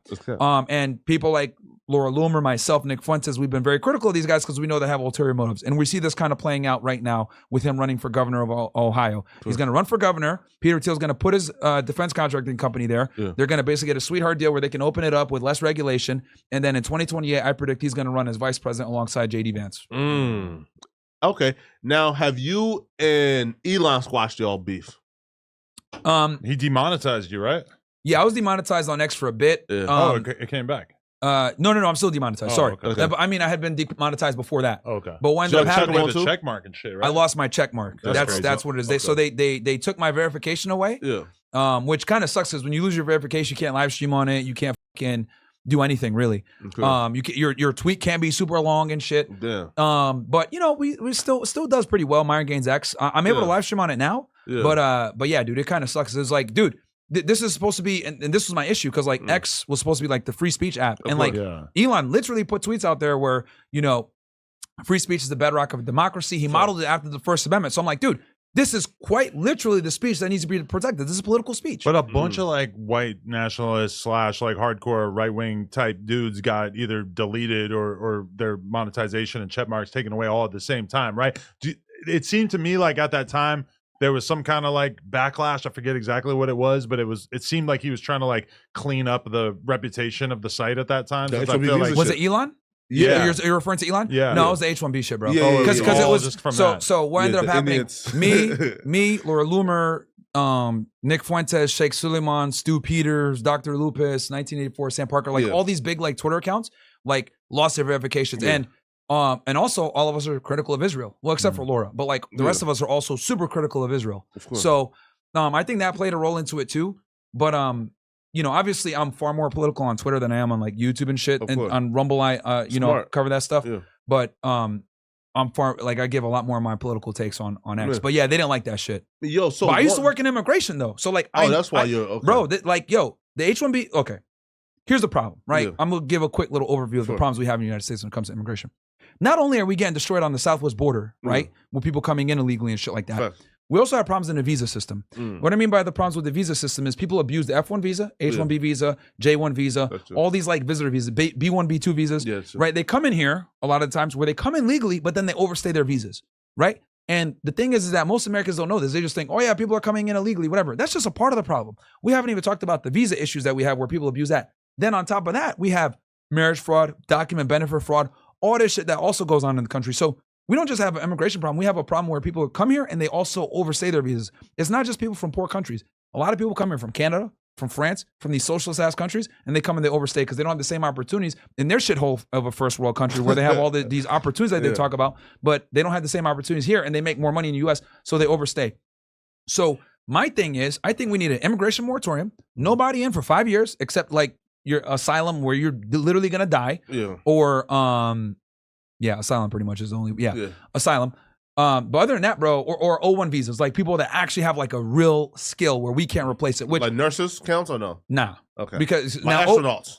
Yeah. So like O1 visa, right? Yeah. Because they say, oh, H1B visa. I'm like, nah. If you want to bring in, because that's where we where I was criticizing Vivek, he was saying about how like, oh yeah, we need to bring the best and brightest. I was like, Vivek, if we're gonna bring in the best and brightest, that doesn't mean fucking H1B bringing these feats from India over here. You might have to bleep that apart. But for you, Laura, is a racial slur. Yeah, it's a racial slur. But we don't need to bring these feats over here, right? So they can be coders at a fucking tech company. Like, bro, we have Americans that could do that shit, right? True. If you want to bring in the best and the brightest, like you're talking about, make them do an O1 visa, which means like exceptionary skill where you can't necessarily replace that shit. Scientists, celebrities, entertainers, the best of the best, right? Okay, rappers. Yeah, they could.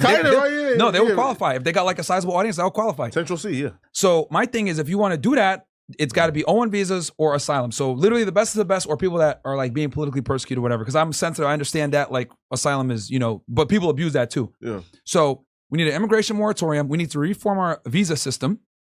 And we need to put like serious like regulation on the H1B and these other visas because people just abuse them. I can't tell you how many times when I was on a job, students would come here, right? F1 visa. Oh, I'm going to go to a language school. Yeah. Bro, they don't even go to class. They just used it to come here and stay illegally and then work. Yeah. And then they're going on the fucking wind. Yeah. And then on top of that, when people come into the country legally, under the Biden administration, they'd get something called a notice to appear, release on owner recognizance, or ROR, right?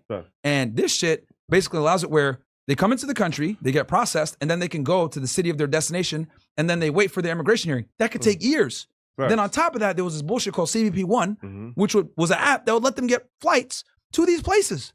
Oh, wow. Now, just to show you guys the difference, when I was on a job and I was on the southwest border, when illegal aliens were getting caught on the border, we're giving all those niggas expedited removals, ERs, which means you're getting deported within 2 weeks. Why is that good? It's good because it doesn't cost the taxpayer anything, right? We don't have to bring them into the country and ROR and shit. It's like 2 weeks, and then bam, you get removed right back.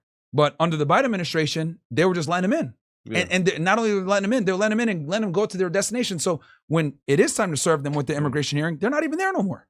Gone. Facts.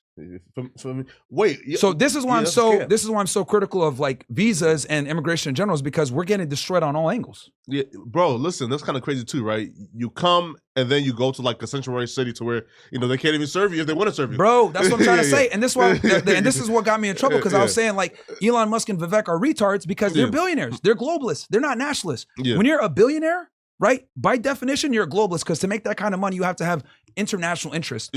But me, I'm a hardcore nationalist. I don't give a fuck about no other country. I'm America only. I don't carry any other passport. I love this country. I was born and raised here. English is my first language. I have allegiance to this country at all. And like nowadays, you're a fascist, or they say some other dumb shit. There's nothing wrong with nationalism. So if we're going to be nationalists here, that means prioritize America. That means employ Americans. That means English is the only language. That means no more foreign labor, right? But these guys, Elon and Vivek, don't know shit about immigration. These dudes are fucking, one guy was like shilling pharmaceuticals, and the other guy like bought companies that he didn't found. That's the truth when it comes to Elon Musk and Vivek. So they didn't like that shit. Yo, speaking of Elon being a retard, man, was you shocked with the Ashley Sinclair shit? Cause he knocking up everybody. No. She strikes me as a woman who was like TradCon, trad wife. I was not expecting her to be knocked up and be a single mother. Was you shocked when you found out that she ran crazy game on Elon, and then like she flipped the script right when that baby came? Yeah, these tradcon chicks, they're all 304s, bro. Like the thing is with women I've noticed when they try to get into like this space is a lot of times they're hoes and they have feminist ideologies, but they understand that they can make quite a bit of money and get quite a bit of popularity by being a conservative or a tradcon. Yeah. And what ends up happening is like they get a lot of like publicity. Like I can name a bunch of like tradcon chicks, like they get on like Piers Morgan, they do debates and shit, and they embarrass the rest of us because they don't know what the they're talking about because they're stupid, right? So, but yeah, dude, it's just like very profitable and gets them like a lot of clout doing it. Now, with that said, Milo's been like exposing her all over the place. Oh yeah, he's been exposing her. But yeah, bro, basically, what's their beef though? Like, why he hates her so much? Because he exposed her, and on Twitter, like went on a talk show to expose her. Like he is like raging war. Basically, she was like a super hoe, and like she just like changed the whole shit. Oh yeah, and he had like the receipts, bro. So, bro, I seen like the Snap receipts. Oh, bro, how does a hoe like this work her way into the richest man on the planet, and she's not even hot? Bro, it's because conservatives are retards, right? So like this is one of the things that like I'm very critical of these dudes are. Yeah. Like the problem with like a lot of these tradcons, these like Christian tradcons, is they look at it like, oh, she's found God, like she's changed. But what they don't realize is like that girl's doing that like as a career pivot. Like she didn't really change. She just understands that like, this is a way for her to kind of grift off the Christian community. And like a lot of them are simps. They think, oh yeah, she's changed, blah blah. But it's like, bro, she didn't change. She's doing this for financial incentive, and then on top of that, she's still a whore. She's still going to go back to her old ways. It's just a matter of time. So what is your current outlook on dating and the kind of woman that you would potentially be willing to get into a relationship with? Like I know you said you're in a relationship, which I feel like is a big dividing factor between you guys, is that you're like permanently single, I think. No, I got a chick. No, you do too. But what boxes does she check? A Spanish queen. Yeah. It's open though. Okay. Oh, really? Damn. Yeah. Well, for me only. Okay. Damn. Yeah, not the other way. Yeah. That's and so what boxes did she check to make her warrant this kind of official title? She's not annoying. Okay. She's not annoying and she's cool and she helps me out. Real hair. Yeah, real hair. Yep. Her name isn't Shaniqua. She helps me translate for my tenant. No, I'm just kidding. No, man, she's just cool and not a pain in the ass, and she's an asset versus being a liability. Versus like a lot of girls are a fucking huge liability, dude. Especially nowadays. Yo, do you get annoyed though, like when the fans like call in and try to like dictate like who y'all like date? Like right, you can take this one. Right here, because they will say, yo, bro, I found her Instagram and like 20,000 weeks ago, she posted a fucking bikini picture. I'm like, you fucking dweebs, bro. Like, who gives a fuck? Right? Or y'all like kind of like because I feel like y'all have created an environment where like your fans feel like they can hold y'all accountable. But do y'all ever feel like, bro, like mind your fucking business, bro? Like we're the pros. Y'all learning from us, bro. We know what we're doing. But to be fair, y'all make other people's dating life the subject of conversation on a consistent basis. So it's pretty fair to assume that they would want to comment on yours. Yeah, right? No, it is fair. And I always address, like, I'll answer questions on that stuff. Like, a lot of people know Angie. She's been good to me. So. Well, go ahead. Here's the issue, right? I think people want to have a say-so because we talk about dating itself. Yeah. It's fair. We talk about other people, talk about us. Here's the real issue, though, right? I think for people, they want to have us at a standard that they feel is right. So, for example, you should date this girl because she's a virgin, this and that. Understandable. But whenever you meet a woman for the first time, she's going to have a bad past or maybe like a history that you don't know of. Yeah. So she's going to meet you not fully, I want to say, ready to be a woman for you. So you have to almost like train her in a way where she meets your qualifications, she's helping you with your business. Things that, you can't train her to have had less sex partners, right? Well, no, that in itself is good. That you just got to accept. It's not negotiable. Well, she's got to be qualified to even be run through the rigmarole. Yeah, right. But nowadays you're gonna have a lot of single mothers, a lot of women with bad paths because listen, the culture, the music, it's all geared towards being a hoe, having fun. It's crazy. So for a guy, you're gonna have to pick one of the evils. Either go to a Muslim country where the virgins, or do what you got here. And I think for most guys, you can do what you got here. So for us, it's like, all right, we talk about fucking hoes. Listen, bro, I used to love fucking hoes, bro. I'm more reserved now. You know what I'm saying? I got my shorty. I'm doing my thing. Back in the day, it'd be like, yo, Fresh, she's a hoe. Okay, and I'm just smashing. I'm not wifing her up. But because they feel like, oh, bro, every time you smash, you're going to wife up. Yeah. No, I'm just smashing, bro. It's fun. Here's where it gets tricky, though, because let's say you have a girlfriend, right, as us. It's like she's held to the highest standard, of course, because us. and almost where it's like impossible to reach. Facts. Because the girl that you meet, bro, nowadays is never gonna be pure like that. Dude, Right. let's be real here. Have you ever met a virgin recently? At all in the past 5 years? 10 A years? virgin? And if you can, Count on one you hand, can bro. count on your hand, right? So. Yeah, bro, yeah. I don't know Not too many my girls. line of work. I don't know Yeah. too many girls are virgins. True. So it's like the impossible is hard to reach, and I think for That's most true. people, they want to have virgins, but can you get a virgin yourself? Probably not. I thought I had one there. Nigga, you're cooked, bro. So I think for people that want to batch us for who we date, Yeah. for one, Mm. we smash for fun sometimes. Sure. That's one thing you gotta understand. Okay. And two, our girl is gonna have a list of things that match our quality of life Yeah. where it works for us. And remember, we're experienced. So if things go on a certain path, we know how to handle it. For example, the Asian chick. Yeah. I stayed quiet. They would that bullshit. Yeah. Because I knew, for one, she was lying. Number one. Of course. But two, like, shit like that, bro. She's a fucking hoe. Yeah. I was never gonna wife her. So she Yeah. says, oh yeah. Oh wait, but like, Oh shit. from like my perspective though, I didn't even see her as a hoe. I thought she's like Miss Asia. I thought, yo, this is like a high value woman, bro. I thought you were like you lucked up. No. I was like, how the fuck did you put me first back her? Here's the thing, right? Yeah, With her, she came from China. yeah, So usually I have like a fact checker, you know, like Carfax. I got like the whole facts, right? yeah, I can hit my boys up, yo, you know this chick, yeah. put in a group chat, whatever, or I put it in my database. Wink, wink. I could tell, all right, hoe or not. But her, she's from China. I can't Yeah. do that shit. I don't Yeah. know. I don't know Chinese, Cantonese, none of that shit, right? Yeah, Sorry, Mandarin. So I'm like, all right, she's telling me all these things, and I'm like, okay, Yeah. all right, you know, saying whatever. I'll go. I'm not wife for her anyway. yeah. But Oh, really? Yeah. she sold purity to the point where it was kind of like weird, like it's too perfect. Something isn't right here. So the whole time I was messing with her. Obviously, I'm fucking other girls too. I'm not just fucking her. Yeah, She even said that in the chat. yeah. But I'm watching as things play out how she moves. For example, she has 3 phones. Damn. Nigga, why you got 3 phones? Thirdly, who are you? you like Two what? chains? Yeah. You got, like- I don't trust you. 2.5 Birkin bags, Yeah. Yeah. You buy that hell shit. no. Okay. and then Oh, damn. and then you say you work this job, but you're traveling around to Lebanon and shit. Like it's just weird, right? So I'm like, all right, well, whatever she does, I don't give. Cause Yeah. I'm my wife and her, it don't matter. But then it got weird because then now it's like, wait, you wanna live with me and be with me like forever? Oh, yeah. Bro, this shit's kind of weird now. And then it's funny. She wanted me to get her apartment, right? Oh, Yeah. well, I heard that. yeah. So I'm like, This is how all the bullshit Yeah. happened. I'm like, shorty, I don't know if you know who you're dealing with. But I'm the finesser. You're not you. Yeah. What, $3,000 a month for an apartment? Like, bro, you can afford it. Like, you rich. I'm guessing she didn't want a $3,000 a month apartment.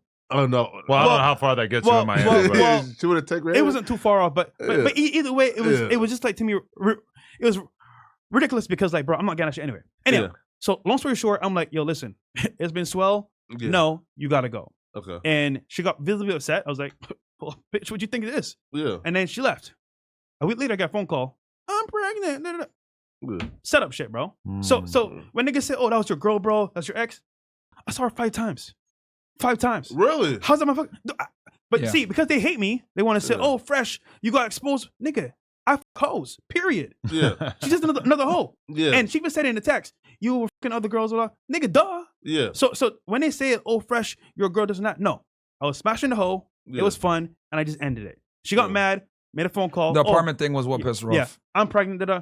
Cool. Oh, she thought she was like She thought she like looked up. running game. But she Yeah, don't. yeah. But she don't Yeah, know how to roll. okay. And here's the other thing too, because a lot of people were saying like Fresh was paying for pussy and all this other shit. In my head, I'm like, okay, if he was paying her for pussy, she wouldn't have done all this shit. Thank you, Yeah. bro. Like she wouldn't have done all that. Like the fact that he didn't pay is why she was so angry. Yeah. You know what's crazy? Looking back now, I kind of wish I paid because it'd be way easier. No, it'd be funny here because real talk. Prostitutes sound very appealing I when got I friend- think about this kind of environment. I got Yeah. friends. That This is why niggas pay, bro. Yeah. Yeah. I That's got why, friends, this is bro. why some You know people some do of them. Somebody be on this podcast. Uh-huh. Celebrities got Well, massive amount of Kevin money. pay, you know.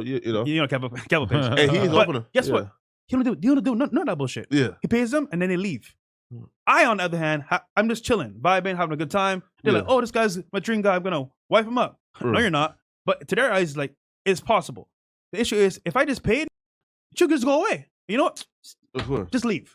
But because I don't pay, she got mad at that. So it's Hey, bro, but, okay, but like folks was like, bro, like you had to like her somewhere, right? Because again, unless it's game, because like again, some niggas is like that. You love bombing the fuck out the bitch early, like for example, like the family trip, I think. Which again, no with Caribbean niggas, that's love bombing, right? You feel okay. me? Let me say something. Let me say something right now so everyone understands this. Right? Yeah. I'm going there anyway. Ah. Just a +1. You know the girls that met my mom? Yeah. Every girl, but you had a gas stuff. You thought you was special. Listen, my mom is like, listen, it's another nigga. hoe. Yes. Man. To me, my mom was like my homie. Listen, mom. Yeah. Hey, there's another one here. I'm here for 2 Bro, days. my brother game with you too. Oh, nah, that's crazy, man. So Doing 2 men with your mom. Yeah, that's crazy. but looking at it from outside view, it's like, oh, fresh. You brought to meet your mom. Yeah. I was like, nigga, everyone meets my mom.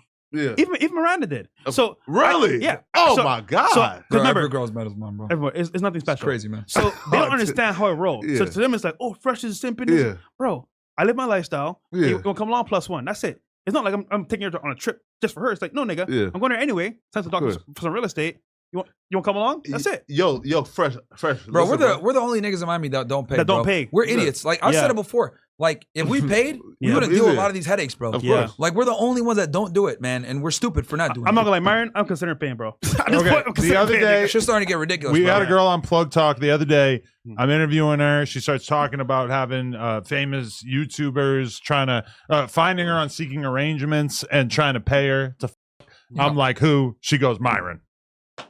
Okay, let's talk about that. I think it was a while ago. I think she specified it was a few years ago. Let's talk about that. Liar. So here's the thing, right? With SA.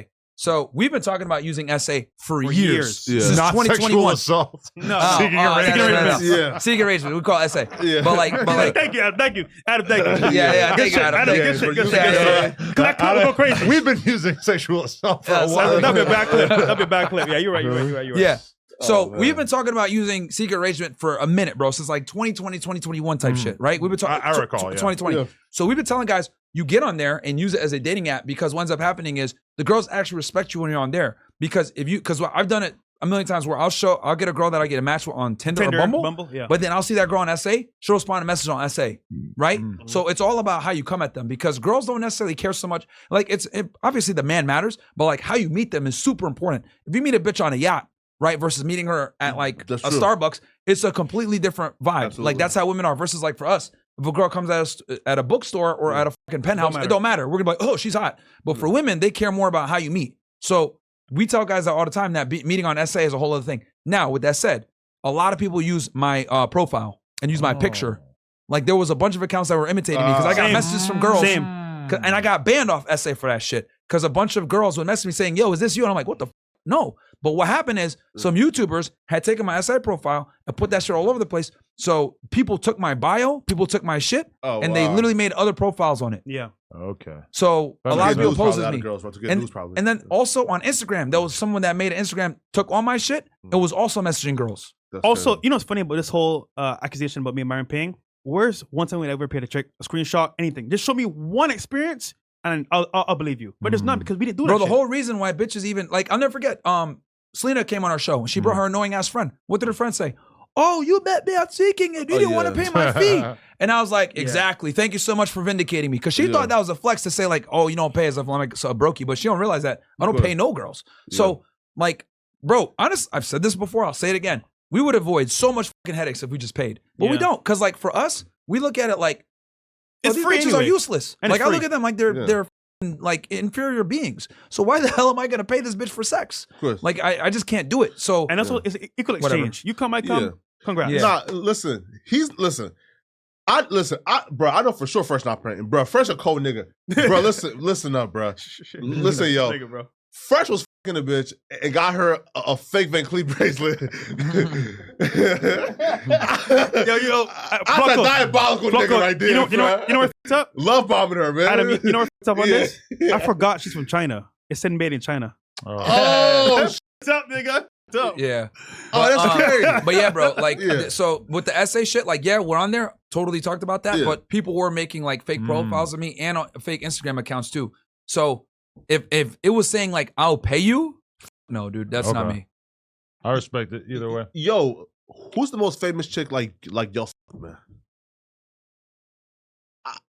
I know you f***ing famous chicks before, man. Come No, on, man. I can't, like, no, man. No, I stay away from those girls, bro. Really? They have egos. Fresh probably did, though. Fresh, got who's some the porn most famous stars and shit. chick, man? Like, you know, man. So I practice client confidentiality. I can't Doctor-patient talk about it. yeah. But what I will say is she's been on this podcast before. Really? That's all I'm gonna say. Oh, Selena. Nigga, no, bro. You crazy? Why? You might Hell want no, bro. No? It's a wild ride. Hell no.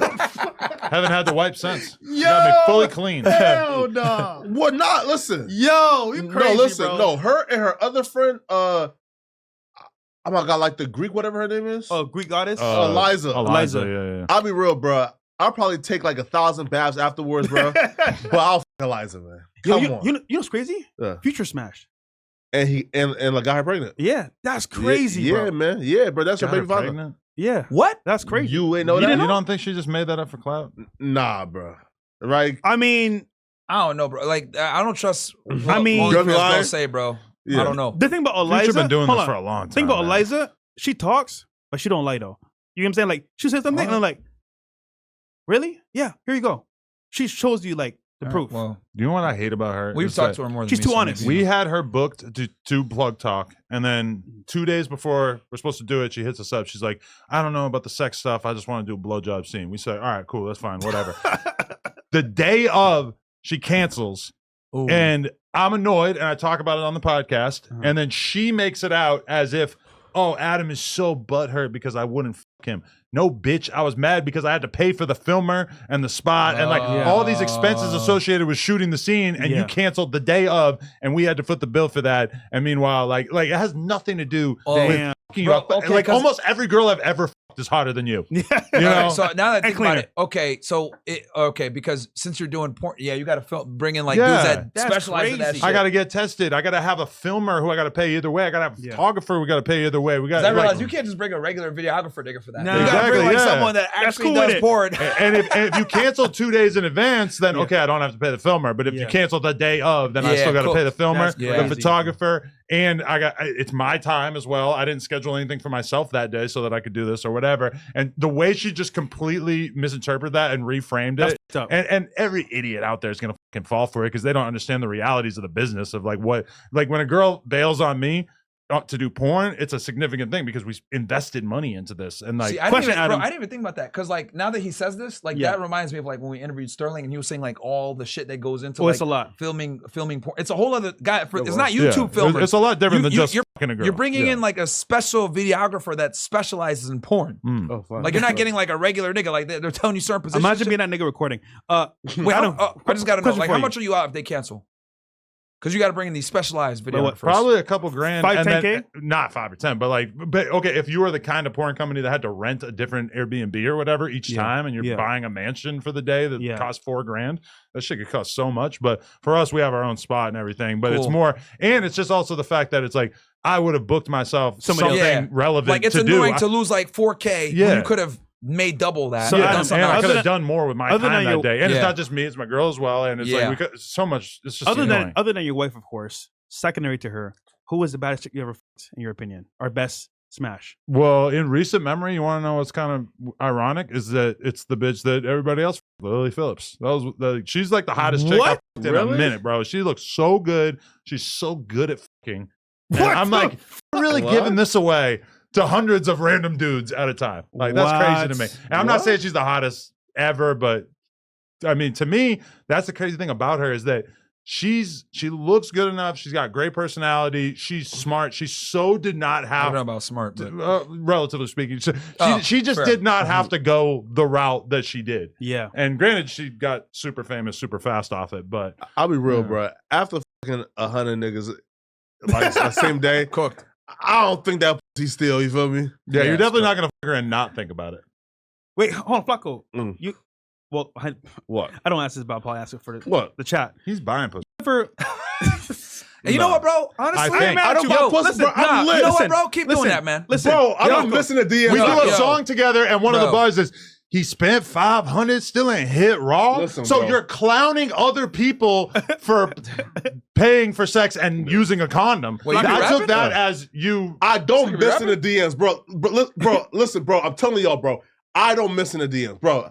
I Bring can a bitch show you around some here. bad bitches. I want you to show up one time with a girl on your What's arm. up? question. I ain't seen it. Flacco, who have you from the podcast that's a porn star? Oh no, I don't get around like sex workers. You feel me? Hold on. I've been hold on. real. You know what's funny? You would I don't never blame even you, know. bro. Huh? You would never even know.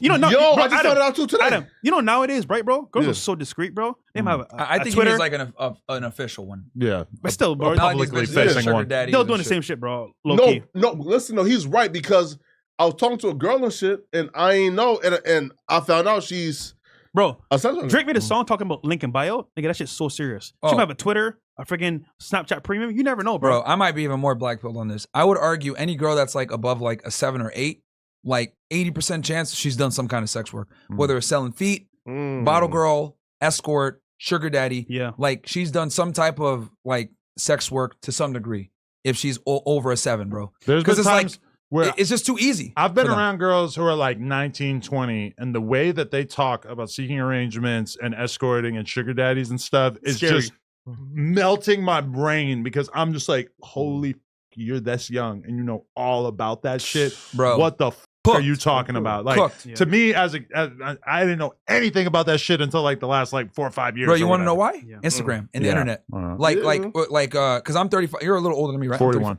Okay, so yeah, bro. Like we grew up in the AOL era. Like meeting How people old on are the you? internet was unheard 27 of. right now. Yeah, so meeting people on the internet was unheard of, bro. I But was these old. new motherfuckers, like these girls now, if I was a Gen Z dude, like bro, your generation is cooked, bro. Absolutely cooked with these females. But when I think about it, there was a lot of girls who were really debasing themselves when I was a young guy, like hot ass chicks who were just going to the bar all the time and just getting wasted and fucking random dudes. Now those girls kind of get their value. They understand that they could be fucking in exchange for, you know, handbags and wads of 20s and stuff. So it's like, on one hand, it's kind of good that they understand their value. On the other hand, it's like, it's pretty bad for us as men. I think for the new generation of guys that are coming into like manhood, Yeah. they're gonna be dating OnlyFans girls that are probably P stars and strippers because that's the new norm. And I feel like nowadays it's gonna be accepted because like who else do you date? Single mothers, like it's all like fucked. We've definitely like normalized monetized bitches. Yeah. Yo, listen, right? So look, bro, my proudest body, right? I swear to God, right? So look, right? How much right? you pay, nigga? No, listen. Me and academics talked about this too, right? So there was a girl at academics and he flew out, right? But like I guess like she was like playing around with like trying to act conservative, right? Oh fuck that. So then like I think like act like send her back home because they're acting like mad and shit. Yeah. And then a bitch like went to like Tasha K and tried to like expose that, right? That same bitch DM me knowing like she was, you know, with like for me you know, like again like she I guess it's right to like Goddamn, nigga, you started worse than Yeah. fresh. Like a Selena. Oh, yeah, man. right, yeah, yeah. Yo, he did the same shit you do. He starts blinking like Yeah, for me, right. No, look, even though like she like tried to like expose he act, started right? Flacco, man. Right? He's getting better. He's getting Right? better. He's getting better. No, listen. Goddamn. I knew I was the worst Niggas nigga. watching the interview like, is my internet? No, right? What's going on? It's lagging. It's lagging. Bro, you making fresh look like a I know, fucking, facts. like No, listen, no. MLK, bro. No, hey, listen, no. We have a stutter Yo, off, but I don't know who's yo. worse. No, Nigga, right? you're worse, bro, by far. Come Nah, on, man. but listen, no, but I knew Stutter no, Flacco. Nah, but I knew, bro, like it was the worst. No, it's the worst decision ever to f with a girl who just tried to expose academics. Yeah, Yeah. bro. But bro, I still did it, man, because bro, I couldn't pass up, you know, like dealing Really? with a girl that Atkins dealt with. Wait, Oh my God, what a dick rider. You smash Holy Raw? shit. No, man, no, bro. You like banging she's her thinking about him? I'll be real. Well, you Yeah, just said right? he did smash. Wait, you did Right, he smash? just said- Yeah, the girl. Yeah. Oh, okay. Duh. Hey, bro, listen. Eskimo Bros? No, No, because he did smash. I was Selena. I She think- got yeah. his name tattooed all over. I was What? thinking about where? all over Livingston. His government. Oh, Yeah. shit. Really? Oh. I didn't fuck her. Hand too, on then. my heart, I was not thinking about him while I was getting my butt licked. And she that would be yeah. gay. That would Yo, be really, pause, really, nigga. really, Yo. really gay. Yo, it's Uh, already bad enough to get I your think- butt licked, but I think it's time. This nigga talk about butt licking. She ain't as crazy. Wait, You out, Byron, bro. You out. look.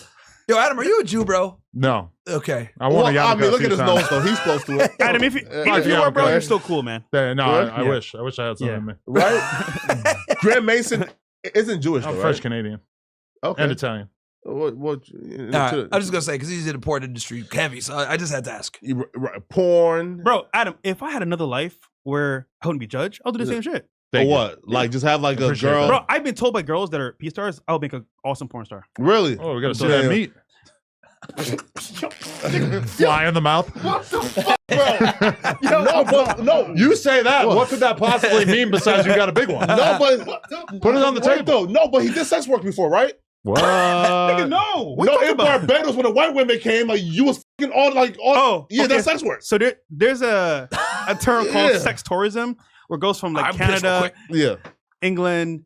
They come some to carbs. Yeah, he can't hold water. he drinks a lot of water. No, he did. When it comes to like Barbados drinks, a bunch. That'll do it. That's kind of crazy, bro. Water's like empty too. Holy shit. 3's insane, bro. So they come to like Jamaica, Barbados, like different Caribbean islands to like meet guys that are like, you know, more in shape, black guys, because you know, fantasy, whatever.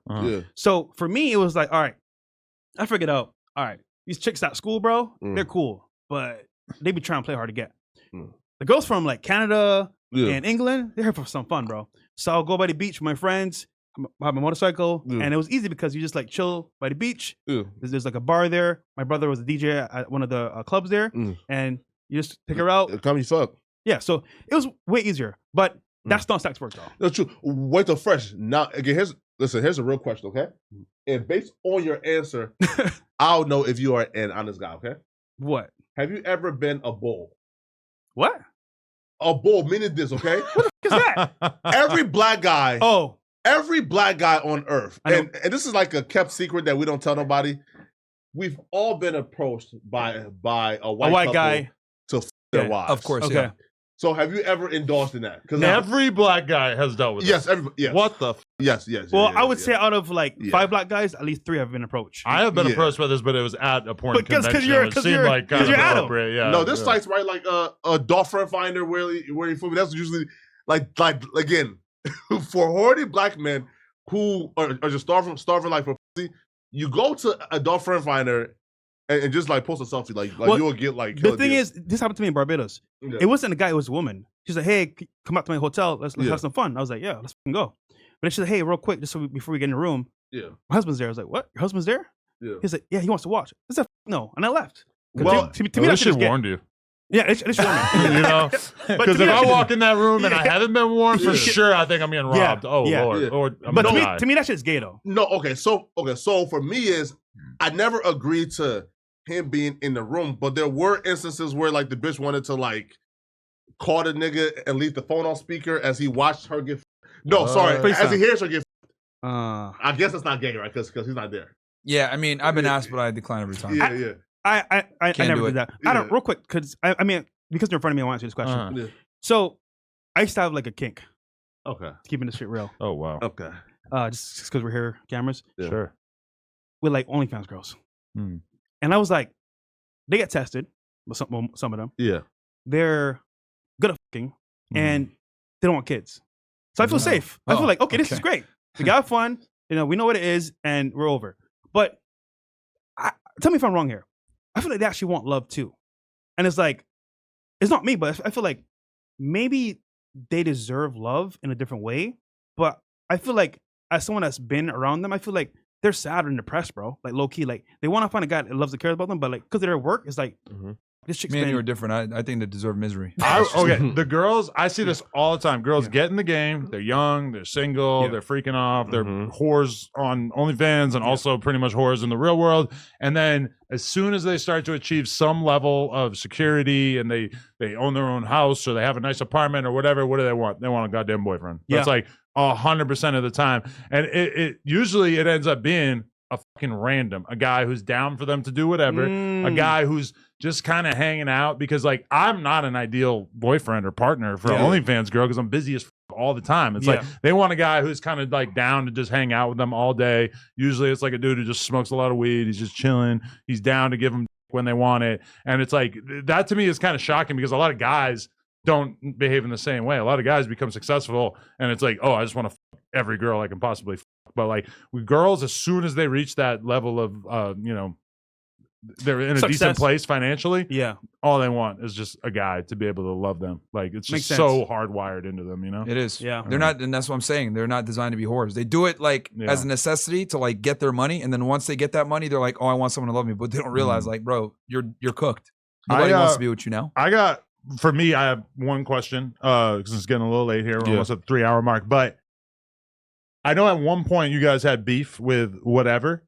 is that still ongoing? And when you look at them, do you feel like they kind of snuck in there and sort of usurped a large part of your audience? Or is there anything that you look at with their platform that you resent or that you wish that you had emulated? Like, what are your thoughts on them? No beef at all. We're supposed to do a collab with them, actually. You can tell them. Yeah, you can tell them. Before you tell them that, no problem with them. Okay. Obviously, Andrew Wilson, we're really cool with him. He's been on our show several times. Yeah. I look at them as a more palatable version of us, right? A bit cleaner. Yeah, he avoids the politics. Yeah, he stays out of the yeah. politics, stays out of like calling them names and kicking them off and He shit. brought Andrew Wilson in to be the Myron, essentially, right?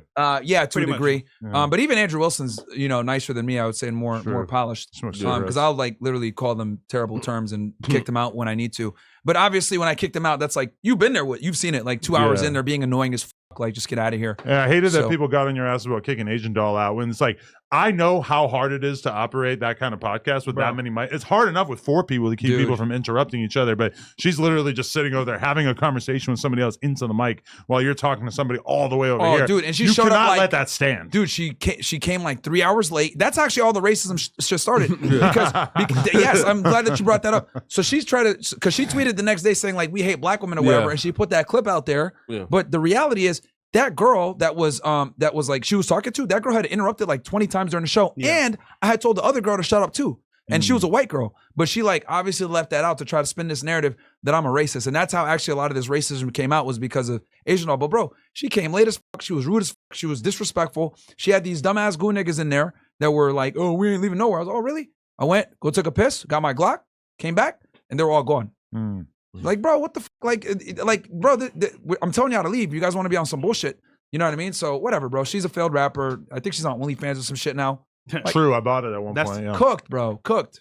Just to see what was going on. I mean, like, I wouldn't highly recommend fucking it, weave warrior whores, man. Like, it's pretty good. But there's not a lot going on there. No, she literally was showing her tits and shit. Yeah, cooked, bro. Like, this bitch got the nerve to talk shit about me, like you failed rapper. Like nobody gives a fuck. But yeah, she was the one that started that whole thing, like that we're racist. Bro, we're not racist. I talked shit to a white girl before you came, but your dumbass came late. Stereotypes. And you didn't know. So it was like, yeah. But in regards to whatever itself, whatever, I think he put business as a priority, which is great. I think he's putting people and what they want to see in display, like us. The difference, I think, with whatever is that like they only do that. That's all they do. We do Money Mondays. We do videos about credit, getting real estate, all that stuff. Had a date. So I'll give calling shows Brian credit, because before he brought that Asian whore on, he texted me, listen, bro, she's coming on the show. The one with the helmet, who's always just sitting there silently? No. Oh, the one that you fucked. Lingling. Oh, okay, got you. And he said, listen, bro, she's coming on the show. I called ice on her. I'm about to hit my niggas up too. Really? I'm not fucking around, bro. She's working legally. She's working illegally. She's doing OnlyFans. Yeah, how's she still here? Like, what type of visa she have? Student visa, bro. Yeah, her dumb ass submitted that shit on. Yeah, no, bro. Wait, he brought her on, and did she like expose you on there? No. He actually exposed her. So let me explain. Cooked her. He texted me and said, listen, bro, she's going on the show, and then you want to tell me before she comes on. I said, listen, bro, here's the facts. And he questioned her, and then he exposed Andrew Wilson all her lies. And then the second time he brought her on, he texted me again. But it's funny. I said, yo, we're coming to LA like today. Let's do a show together. But he didn't respond. So I'm like, So look, we made the effort. We tried. You know what I mean? Because people have been asking me for fucking months. We tried. Yo, do the collab with whatever. Yep. We tried. He didn't respond, so it is what it is. You know, I'm not going to take offense to it. Yeah. We don't have a problem with the guy, but hey, we tried. Don't get mad at us no more, guys. Yeah. I've been asking for months. I don't know. Well, like, maybe. Wait, but like, another thing too, I want to say real quick about this Lingling bitch, and I want to get this out there. She got the baby aborted before she did the podcast tour. Apparently. FYI. Apparently. No, we got the day. She literally, it shows the day she went to the doctor. Don't forget. Okay, you weren't there when I did it. Yeah, bro, she basically had that baby aborted before she did the whole podcast tour with everybody. Really? Yeah, bro. Also, she didn't mention she other niggas too. Oh, another thing.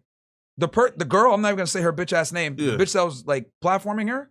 She literally admitted, yeah, we knew that the baby was gone. We just did it to make Fresh sweat. Yeah, like they lied on purpose, bro, to their audience to try to sell a lie when the baby was already gone, bro. There was no abortion to even talk about. But you know what's crazy? I got to see who's really on our side. Yeah. All the people that were like, oh, Fresh, you're this and that. I was like, bro, are you serious, bro? Like, for real? Yeah, but man. Again, in this content creation world, no one's really your friend. Only until you're popping and you're doing well. And they'll kick you when they can. Yeah. Facts, man. No, but though, you do have to give me credit. I was pro your side. Feel me? Right? Yeah, no, Flacco. I'll give you that. Feel me? Right? That part see, you on my side. See, right? Hey, listen, right? No, but though, no. Why I was on your side was, I think when it comes to like again, man, which is why I hate like Ashley Sinclair so much, man. Is when it comes to hoes using babies for a check, bro. When I feel like disgusting. I hate you more than anything in the world. You Disgusting, feel me? yeah. Right? So girls do it all the time, bro. Man, all the time. Diabolical, bro. That's grimy. Oof. Man, listen, bro. The streamers want to with you, but they feel like you hate them, right? See, I told you. Hold on. Yeah, there's a bunch of people that. Yeah. No, like for example, collabs, right? Yeah. I think they're scared of Myron. They think he hate them. Like, look. Like what? It's because look, right? Look, right? Go ahead. Look, right? For example, Senna. She's a wonderful spirit, bro. She was like, bro, like, hey, because she showed us like a text, bro. Myron was like talentless, bimbo 304. I said, come on, Myron, she's a sweetheart, man. Well, here's the thing, bro. Look. Yeah. Her and Agent were talking shit about me first, bro. Oh, that's why I was roasting her, because like, okay, yeah, gotcha. Because her and Agent were talking shit about me first, and like, here's the thing, like, I don't forget, like, Agent was talking shit about him first. Like, this was back like when we first started, him and his fat ass friend. Yeah. So I've just been cooking his ass ever since. Like, you know what I mean? Calling him a Somali pirate and big forehead and fat as fuck and look like shit. Like, I just been cooking him. So yeah, man, like, bro, like, he started first. Like, people, I find it funny how like, yo, if you look at all of our beats or whatever, bro, people always start with us first, bro. We never start. Also, he just bought a Ferrari, but mine's better. Oh, really? Mine's way better. Listen. How do you feel like you're finally vindicated now, right? Because like when that like NBA story like first came out, we're all saying it was cap. Yeah. And now like a guy came out. It's a that's what Agent said. That's what he said. Yeah, when he first came out saying that it was all a lie. Yeah. So I'll never forget this, right? Yeah. I've been in Miami for 12 years now, right? Yeah. I've seen the most insane shit. I've been on the most random shit. Yeah. And people can't believe my stories. They're like, bro, that didn't happen. Yeah. I have proof on my phone it happened. So I told a story about this NBA player I met, right? And he invited me to his house for a house party, and I met two girls that I want to smash. Yeah. They were like, "Oh no, Fresh, you're lying, bro. It's cap, but it's not possible." Though. The guy came out, He shot two. He came, bro. They all need to make videos confirming this. Then, but hold on, what the? They hate me. They say, "Oh, Fresh, bro, this and that." Bro, I don't lie. I don't have to. I live this lifestyle. This is me. But then again, Fresh don't get pussy. You gotta pay. Where do I pay? Oh, Fresh smash two girls? No, not possible. So it's funny. He came on a show. I spoke about it, and they're like, "Oh, Fresh was right." But all these other creators are like, he's lying. Nobody made a video apologizing because that's how Agent started. Was saying that's a lie and all this other shit. Oh, this nigga Cap, Penguin, all these dudes. Not one of them made a video apologizing, bro, or saying we were wrong. Wow. Yeah. So that's why I was cooking his ass so hard, because he was with her. Look, I don't care about Senna. I look at all female streamers as talentless idiots. Like, not just her, but like 99% of them don't have any skill set. They're not intelligent. They don't say nothing thought provoking. No value given, right? So and that's all the female streamers. She just happens to be one of them. So. Yeah. Go ahead. Also, But finish what you're going to say, then I'll ask you. This is why I want to give dating advice, bro. I've done it. I failed. I've gotten rejected. I've won. I've scored. I've done everything you could do from A to Z. And it's funny because my advice works. My guys in my group, they get laid. They get girlfriends. Actually, this guy got married from my advice on Instagram. So when a nigga said, "Oh, bro, these stories aren't real," they're fucking real, bro. I've been through it. Well, Flacco took your advice and he said he got successful. Yeah. And the thing is, with our teachings, bro, it's personal advice from our experiences. It's not no bullshit. Oh, we heard in a book. We live it every single day. So, but who? So you said streamers, because he's been telling me this shit too, bro. Like he said, well, Philip don't think you like him. Kai don't think you like him. Bro. I actually hold on. Let me something real quick. You know what I do for a living, bro? I help combat niggas that think Myron hates the world. I'm legit the defense force saying, listen, bro. He ain't that bad. He's super cool. Of course. Relax. And it's funny because what the hell do these niggas think, bro? Wait, let me finish. Right, so I'm out there at events. I travel. Yeah, we need a cut, Flacco. You look at Dusty. What the bro, nigga got a Brillo pepper under I know, man. God damn. Nigga like Haitian as hell. Yo, that nap. I know, man. God damn. So yeah, I'm out there curls. doing the Lord's work, doing collaborations, meeting people, trying to connect to the podcast, right? Yeah. You know my biggest barrier to get on the show? This nigga. Anyhow, but no, to be fair, they have a wrong idea about him from clips. He's not a bad person. He actually cares about other people 100%. I mean, he comes across racist, but he's not. The thing is that they think he's a mean person and he's bad, but he's not. He just talks the truth and is what it is in plain sight. Yeah. The problem with streamers is that they're scared of losing maybe, I don't know, respect in the game or brand. I don't know what they're scared of, but they're scared of marrying. Well, So here's the thing. Yeah. Like with these guys that you're mentioning, like Phantom and Kai, I don't have a problem with these dudes. Okay. I actually gave Kai his flowers when he what did he do? He did something that I was like, oh, when he showed up on WWE. I was like, yo, this is huge, right? Fact. This is a big W for all streamers. Fact. I gave him his flowers on that one. Yeah. So like my thing is like, if I see you win, I'm gonna show love, but if I see you say some dumb shit, I'm also gonna comment on it on X mostly. Because on X is like where I do a lot of this shit and people get offended. But when it comes to like, because I know you said like my political views are alt-right or far-right, but now I've educated you on this JQ shit a little bit. Course, now you see where I'm coming from when I say like, you might say, oh, yo, that whole Nick Fuentes alt-right shit, but like now you see why I talk about this shit because, bro, you didn't know a lot of that stuff I told you about Epstein, 9/11, USS Liberty, JFK. Most Americans don't know this shit. So they might sit there and say, oh, Marion, you're extremist, you're a white supremacist, whatever. No. I just align with white supremacists when it comes to Jewish power. We agree on that. Now, when it comes to race mixing, whatever, we disagree. But I fight for their right to say what they got to say because I believe in free speech. Of course. Yo, listen, last question, man. What was going through your mind when you heard Miranda say her dream car was a Toyota or a Honda? For me? Yeah. No, yeah, bro. She was, right? Because look, she was on a podcast. And even, I think like, and like academics was like, man, get the fuck out of here, right? Hey, right? When she was like, oh, I'm low maintenance. My dream car is like a Toyota. Honda Civic. Yeah, bro. Honda Civic. You feel me? So when you see the girl like sitting there, obviously running game, like what was going through your mind? Well, here's the thing. I kind of like know some of the stuff about her behind the scenes. Listen, bro. Yeah. Let me say this. Yeah. I know her better than anybody. Yeah. She didn't lie. She still has the Honda Civic, the same one. Oh, really? She's had a rich boyfriend. Yeah. He could have bought her the world. Oh, really? She's really simple, bro. Listen. You know what it was, bro? She's hot. She legit. She made a dumbass TikTok. She made a dumb choice for TikTok. Yeah. She said, hey, in the algo, if I talk about guys in a bad way, I get boosted up. So she did that. And as a result, it got traction. And she was on essay like retarded. Yeah. So listen, she's a girl from Philly, low key. Oh, really? Yeah, from low key, does her thing. Damn. And she's very modest. She doesn't buy designer, none of that shit. She's simple. Oh, really? So when she says that shit about Honda Civic and chill lifestyle, it's true. Because today she's doing the same shit. Wait then. Designer's a scam. And she never asked for money ever. Okay, but like if she's like such a good girl, then like why'd you let the internet sort of like drive you apart? This is what it was, right? Yeah. I was making content with academics. And before the show, we said, listen, bro, we're going to do this. He's like, you sure? I was like, yeah. But looking back, for her sake. I told y'all. He told me I should have did that. You said no. Yeah. I should have said no because I didn't understand how far would it went on her end. Yeah. So because I knew she was gonna get cooked. I was like, Fresh, you don't want to do it, man. But so this is why forever I'm like, damn. Yeah. I owe her one because like that shit was not fair to her. Yeah. It was content for us, but it wasn't fair to her. So at that point, everything she said was true. Yo, at that time, I feel like that was before I started YouTube. So, bro, I was like, because like when I seen that she created like a YouTube channel, bro, I was in her comment section. I didn't even know she had a channel. You bitches. Yeah. Oh, bro, shit. Bro, I was a I didn't even know. Which, bro, I'm so ashamed, bro, that if my like old YouTube account that people found out, because bro, I can't like log back into it now because I don't let the search begin. Bro, if that account gets found, bro, there's comments of me on like academics page, on everybody's page, Reddit, bro. I know you can do it. Going crazy on guests. You feel me? So wait, so your biggest so the reason why you're mad at us is because of Nick Fuentes. Is that what this boils down to? That's why you don't watch us no more? The real reason he was mad at you is AdSense.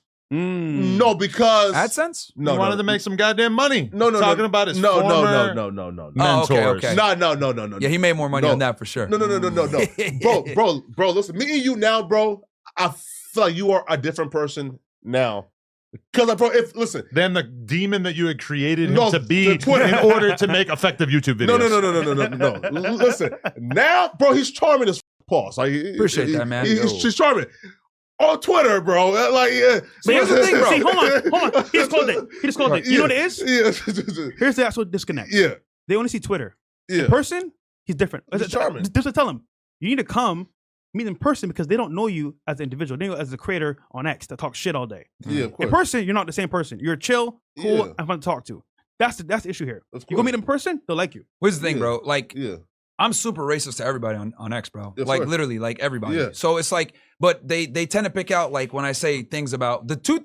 groups that complain the most about when I say racist shit are the Jews and the black people. But no one gives a shit when I make fun of Indians or Mexicans or any of that shit. But yeah, bro, like I said before, that's why I wanted to clarify that, because people think like, oh, Myron, you're a white supremacist, you're a white nationalist, blah, blah, blah. Yeah.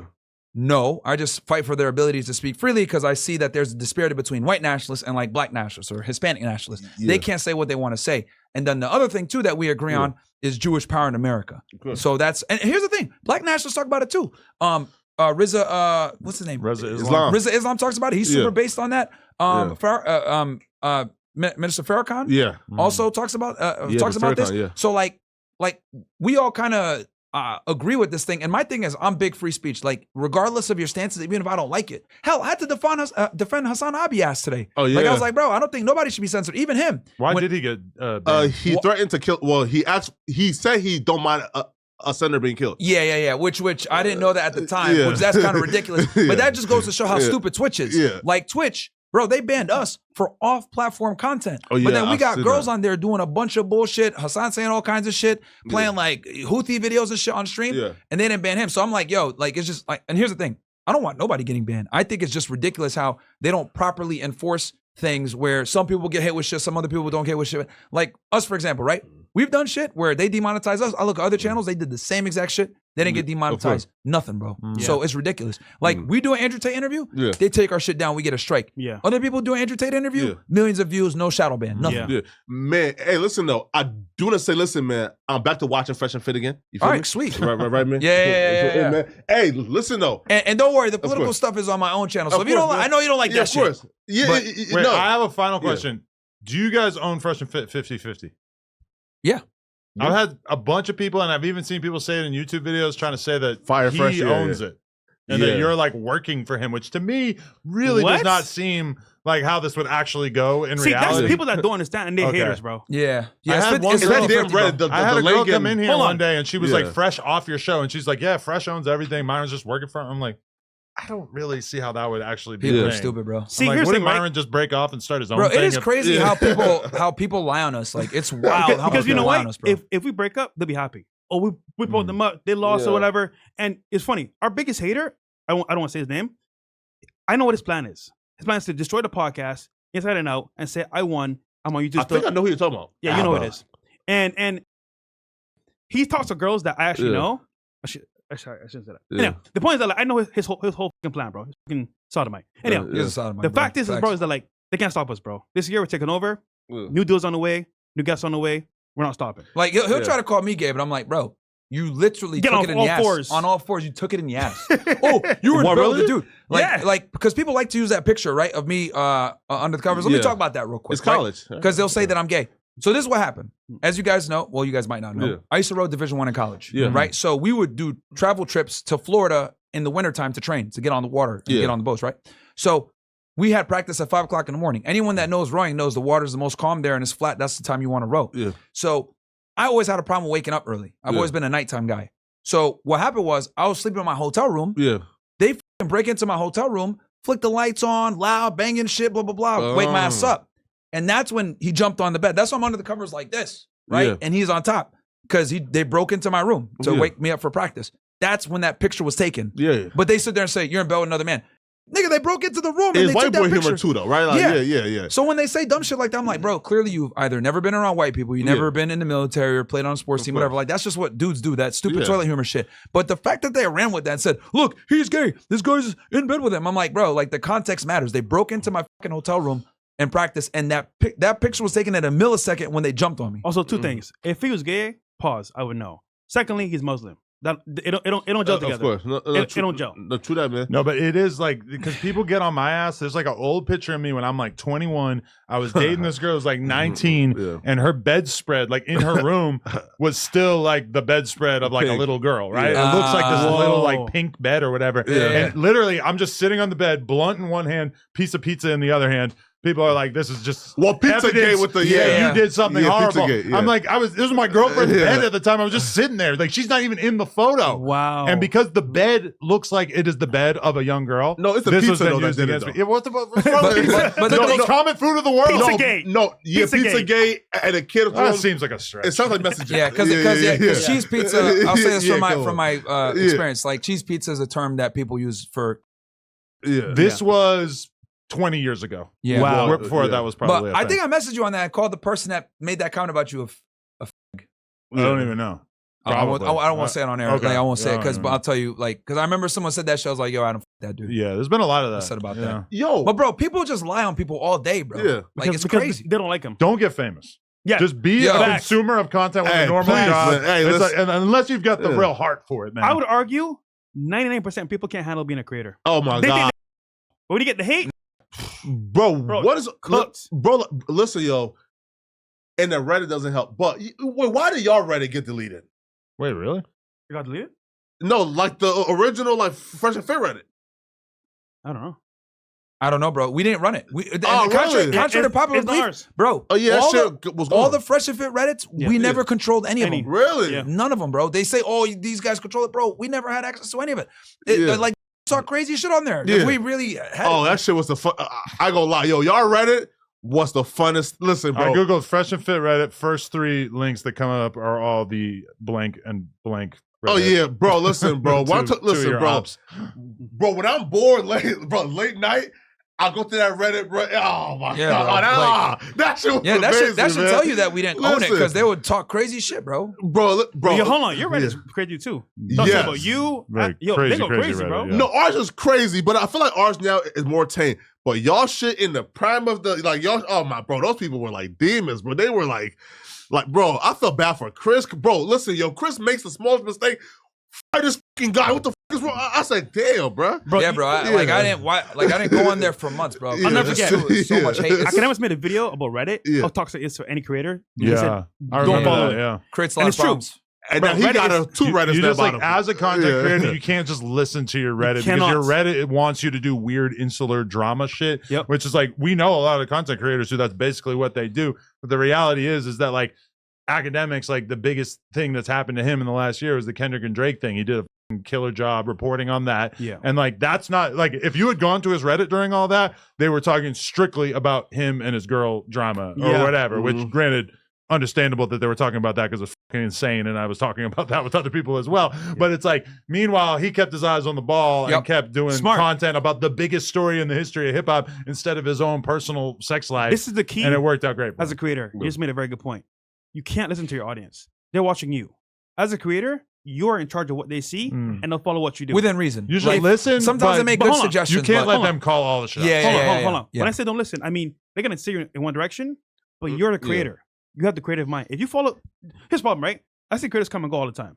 You know, I don't call names, but like they've followed their comments and their audience to a point where like they'll do deplorable stuff and then they vanish because that shit was never in their mind. But you know what? To please them, I'll go do it. And then you start down that path and it never ends well.